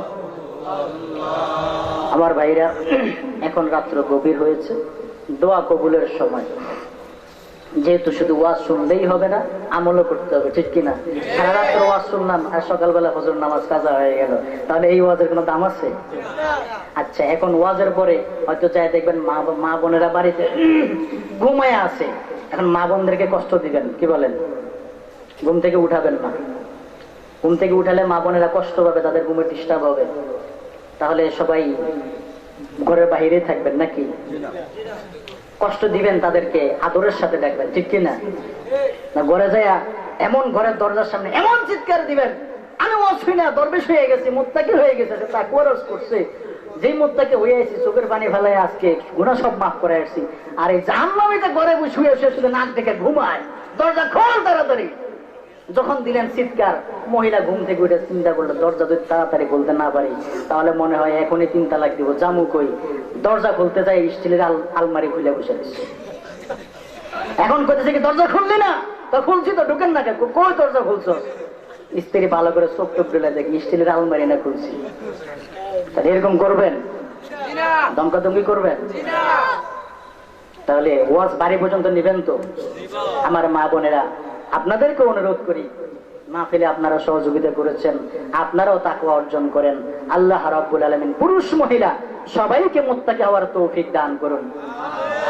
সবাই দুরূদ শরীফ পড়েন। আল্লাহুম্মা সাল্লি আলা মুহাম্মাদিন ওয়া আলা আলি মুহাম্মাদ কামা সাল্লাইতা আলা ইব্রাহিম ওয়া আলা আলি ইব্রাহিম। আল্লাহুম্মা বারিক আলা মুহাম্মাদিন على آله وصحبه وبارك وسلم. اللهم آمين. ربنا ظلمنا أنفسنا وإن لم تغفر لنا وترحمنا لنكونن من الخاسرين. ربنا آتنا في الدنيا حسنة وفي الآخرة حسنة وقنا عذاب النار. رب ارحمهما كما ربياني صغيرا. رب ارحمهما كما ربياني صغيرا. ربنا لا تزغ قلوبنا بعد إذ هديتنا وهب لنا من لدنك رحمة إنك أنت الوهاب. إنك أنت الوهاب. اللهم اغفر لنا ولوالدينا ولأساتذتنا ولشيخنا ولمشايخنا ولمن له حق علينا ولجميع المسلمين والمسلمات الأحياء منهم والأموات إنك سميع قريب مجيب الدعوات আয় আল্লাহ তাআলা এই গভীর রজনীতে আয় আল্লাহ তোমার অনেকগুলো বান্দাদেরকে নিয়ে তোমার দরবারে হাত উঠাইলাম আয় আল্লাহ তাআলা মেহেরবানি করিয়া আমাদের সবাইকে তুমি মাফ করে দাও আল্লাহ জীবনের সমস্ত গুনাহগুলি তুমি ক্ষমা করে দাও আয় আল্লাহ তাআলা আমাদের মধ্যে উলামায়ে কেরাম আছে মুফতিয়ানে কেরাম আছে হাফেজ সাহেবান আছে দ্বীনের তালিবুল ইলম আছে হাজী সাহেবান আছে আয় আল্লাহ তাআলা কুচি কাছে মাসুম বেগুনারা আছে আল্লাহ তাআলা আমাদের মধ্য থেকে যার হাত কানা তোমার কাছে পছন্দনীয় হয় তার হাতের উসিলায় আমাদের সবার হাতকে তুমি কবুল ও মঞ্জুর করে নাও আয় রাব্বুল আলামিন জীবনে যত আমল করেছি ছোট আমল হোক বড় আমল হোক সমস্ত আমলগুলোকে তুমি কবুল ও মঞ্জুর করে নাও আয় আল্লাহ তাআলা মেহেরবানি করিয়া সমস্ত আমলের সওয়াব আমাদের প্রাণপ্রিয় নবীজি বিশ্ব নবীজির রওজা মুবারকে পৌঁছায় দাও বাবা আদম আলাইহিস সালাম থেকে নিয়ে আল্লাহ ঈসা আলাইহিস সালাম পর্যন্ত সমস্ত নবী রাসূল সমস্ত সাহাবায়ে কেরাম তাবেঈন তাবে তাবেঈন আইম্মা মুজতাহিদিন সমস্ত মুসলমান নরনারীর কবরে হাদিয়া এবং সওয়াব পৌঁছায় দাও আল্লাহ তাআলা বিশেষ করে আমরা যারা হাত তুললাম আল্লাহ জানি না কার প্রাণের মা দুনিয়ার বুকে নাই আল্লাহ জানি না কার জন্ম দাদা বাবা নাই আল্লাহ জানি না কার স্ত্রী নাই কার কোন আত্মীয় স্বজন কারো হয়তো ভাই নাই কারো হয়তো দাদা নাই দাদি নাই কারো হয়তো কলিজার টুকরা সন্তান দুনিয়া থেকে বিদায় হয়ে গেছে আল্লাহ যার যে আত্মীয় স্বজন দুনিয়া থেকে বিদায় হয়ে গেছে আল্লাহ মেহেরবানি করিয়া সবার কবরে শিখ আল্লাহ আমলের সওয়াবের হাদিয়া পৌঁছায় দাও আজকের এই মাহফিলে যে আমরা আসলাম আল্লাহ আমাদের আশাকে তুমি কবুল ও মঞ্জুর করে নাও আল্লাহ কত বছর মাহফিল হয়েছে আল্লাহ কত মানুষ এসেছে হয়তোবা তাদের মধ্যে অনেকেই এখন দুনিয়াতে নাই দুনিয়া থেকে বিদায় হয়ে গেছে এখন যদি সে থাকতো এই বছর মাহফিলে আসতো কিন্তু আসতে পারে নাই আল্লাহ তার কবরেও তুমি এই মাহফিলের সব পৌঁছে দিও আল্লাহ তাআলা জানি না আগামী বছর মাহফিলের আগ পর্যন্ত আবার কার ডাক চলে আসে কার জানি মরণের চিঠি চলে আসে আল্লাহ মরণের আগে তুমি আমাদেরকে ঈমানের সাথে মরণ দান করিও আল্লাহ আগামী বছর মাহফিল পর্যন্ত আমাদেরকে তুমি হায়াতে তৈয়বা দান করো আল্লাহ মাহফিলের জন্য যারা সহযোগিতা করলেন তাদেরকে তুমি কবুল ও মঞ্জুর করে নাও আল্লাহ মাহফিলের জন্য যত ভাই শ্রম দিল আল্লাহ মেহেরবানি করে সবার শ্রমকে আপনি কবুল ও মঞ্জুর করে নেন আল্লাহ তাআলা এই মসজিদ খানাকে আপনি কবুল ও মঞ্জুর করে নেন আল্লাহ মসজিদের সভাপতি সাহেব আল্লাহ মাহফিলের সভাপতি সাহেব এবং কমিটির অন্যান্য সদস্যবৃন্দদেরকে আপনি কবুল করে নেন আল্লাহ তাআলা এই মসজিদের ইমাম সাহেব আমার উস্তাদ আল্লাহ যাদের বেঁচে রাখাতে যাদের দুয়ার শাসনের বিনিময়ে যাদের মধুমাখা শাসনে আমরা আল্লাহ দ্বীনের কথা বলতে পারি যাদের আল্লাহ শাসনের বিনিময়ে আল্লাহ দ্বীনের আলেম হওয়ার তৌফিক হয়েছে কোরআন হাদিস শিখার তৌফিক হয়েছে দ্বীনের আলেম শিখার তৌফিক হয়েছে আল্লাহ সে সমস্ত আসহাবে কিরাম আল্লাহ সবাইকে তুমি হায়াতে তৈয়বা দান করে দাও আল্লাহ বিশেষ করে এই মসজিদের ইমাম সাহেব মাওলানা আবুল খায়ের সাহেব আল্লাহ আমার উস্তাদ মুহতারাম মেহেরবানি করে তুমি তাকে হায়াতে তৈয়বা দিয়ে দাও আল্লাহ তার মা বাবা দুনিয়া থেকে বিদায় হয়ে গেছে তার মা বাবাকে তুমি কবরের মধ্যে শান্তি দাও আল্লাহ কবরে তুমি রহমত বর্ষণ করো আল্লাহ মেহেরবানি করিয়া জান্নাতের পরশে ঘুমাইবার তৌফিক দাও আল্লাহ কবর থেকে তুমি আল্লাহ জান্নাতের টুকরা বানায়া দাও আল্লাহ তার সন্তানদেরকে তুমি হক্কানি আলেম হিসেবে কবুল করে নাও আল্লাহ এলাকার প্রত্যেকটা ভাইকে তুমি কবুল করে নাও আল্লাহ এলাকার প্রত্যেকটা পুরুষকে তুমি আল্লাহ কবুল করে নাও, আল্লাহ প্রত্যেকটা নারীকে তুমি কবুল করে নাও। আল্লাহ যত এলাকার যত মুর্দেগান, যত ভাই বোন দুনিয়া থেকে বিদায় হয়ে গেছে, তাদের কবরটাকে তুমি নূরে মুনাওয়ার করে দাও। আল্লাহ আজকের মাহফিলের ওসিলায় এই এলাকার সমস্ত কবরবাসীর কবরের আযাব মাফ করে দাও। আল্লাহ কিয়ামত পর্যন্ত তাদের কবরটাকে তুমি জান্নাতের টুকরা বানায় দাও। আল্লাহ মেহেরবানি করে আমাদের মা বোনদেরকে তুমি স্বামী ভক্ত বানায় দাও। আল্লাহ স্বামীর খেদমত করার তৌফিক দেয়া দাও। আল্লাহ সন্তানদেরকে পিতা মাতার খেদমত করার তৌফিক দেয়া দাও। আল্লাহ পিতা মাতা যাতে সন্তানদেরকে দিন শিখাইতে পারে সেই তৌফিক দেয়া দাও। আয় আল্লাহ তাআলা মেহেরবানি করিয়া আপনার কাছে ফরিয়াদ করি আল্লাহ, সারা দেশে তুমি আলেম ওলামাদেরকে সম্মান দান করো। আল্লাহ সারা বিশ্বের মুসলমানদের আজকে বড় করুন দশা আল্লাহ। আল্লাহ তাআলা ভূমধ্য সাগরের মধ্যে দেখো আল্লাহ কত মুসলমান সন্তান, ছোট্ট ছোট্ট মাসুম বেগুনা সন্তান গুলো ডুবে ডুবে মরে যায়। আল্লাহ তোমার রহমতের দরিয়ায় কি জোর ছুটে না গো মাবুদ।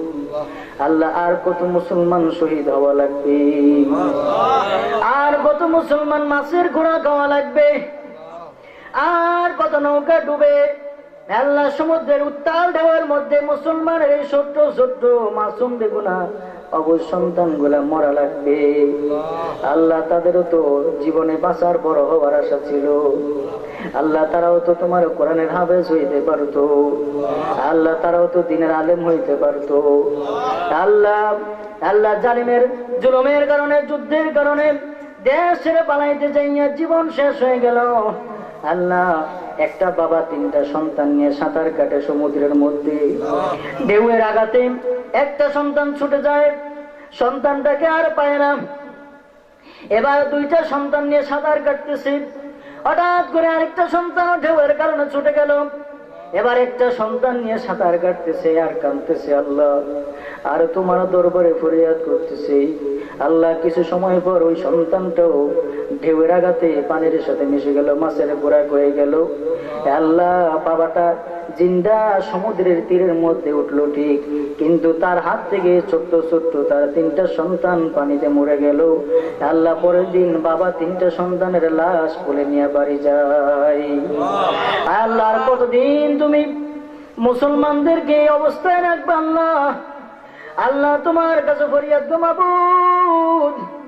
আল্লাহ আমরা তোমার যতই গুনাহ করি না ফরমানি করি আল্লাহ, শেষ পর্যন্ত তোমার দরবারে তো আমরা আল্লাহ কুদরতি পায় সেজদা দেই আল্লাহ। আল্লাহ আমরা তো তোমার কুদরতি পায় সেজদা করি, দৈনিক 5 ওয়াক্ত মসজিদে যাইয়া তোমার কুদরতি পায় আমরা সেজদা করি গো আল্লাহ। আল্লাহ এই উসিলায় আমার সমস্ত বিশ্বের সমস্ত মুসলমান ভাইদেরকে তুমি মাফ করে দাও আল্লাহ। ইসরায়েলের ইহুদিদের যন্ত্রণায় জুলুমের কারণে ফিলিস্তিনের মুসলমানদের ঘুম হারাম হয়ে গেছে। আল্লাহ মুসলমানদের বাড়ি ঘর সব ইহুদিরা দখল করে নিয়ে যাচ্ছে। আল্লাহ মুসলমানদের পক্ষে বলার কেউ নাই। আল্লাহ তুমি ছাড়া মুসলমানদের আর কেউ নাই। আল্লাহ মেহেরবানি করে মুসলমানদেরকে তুমি বিজয় দান করো আল্লাহ। পৃথিবীর সব দেশেই মুসলমানরা নির্যাতিত আল্লাহ, আলেম ওলামারা নির্যাতিত আল্লাহ। মেহেরবানি করে মুসলমানদেরকে এবং আলেম ওলামাদেরকে তুমি নির্যাতন থেকে হেফাজত করো আয় রব্বুল আলামিন। আয় আল্লাহ তাআলা, আল্লাহ আপনি এই মাহফিলকে কবুল করে নেন, মাহফিলের উদ্দেশ্যকে আপনি কবুল করে নেন, মাহফিলের উসিলা করে আপনি এলাকার মধ্যে হেদায়েত চালু করে দেন, সবাইকে হেদায়েত করে দেন আল্লাহ। সব এলাকার সমস্ত যুবক ভাইদেরকে আল্লাহ মসজিদে এসে 5 ওয়াক্ত নামাজ পড়ার তৌফিক দান করে দেন আল্লাহ তাআলা। সমস্ত মহিলাদেরকে পর্দাওয়ালি বানায় দেন, নামাজি বানায় দেন আল্লাহ, দিনদার পরিষ্কার মুত্তাকি বানায় দেন আল্লাহ তাআলা। আপনার কাছে আখিরি ফরিয়াদ আল্লাহ, যতদিন দুনিয়ার বুকে বাঁচবো ততদিন আপনি আমাদেরকে নবীজির সুন্নত অনুযায়ী বাঁচার তৌফিক দান করে দেন। আর যখন দুনিয়া থেকে বিদায় নিব ঈমানের সাথে আপনি আমাদেরকে কবুল করে নিন। وصلى الله تعالى على خير خلقه محمد وعلى آله وصحبه أجمعين سبحان ربك رب العزة عما يصفون وسلام على المرسلين والحمد لله رب العالمين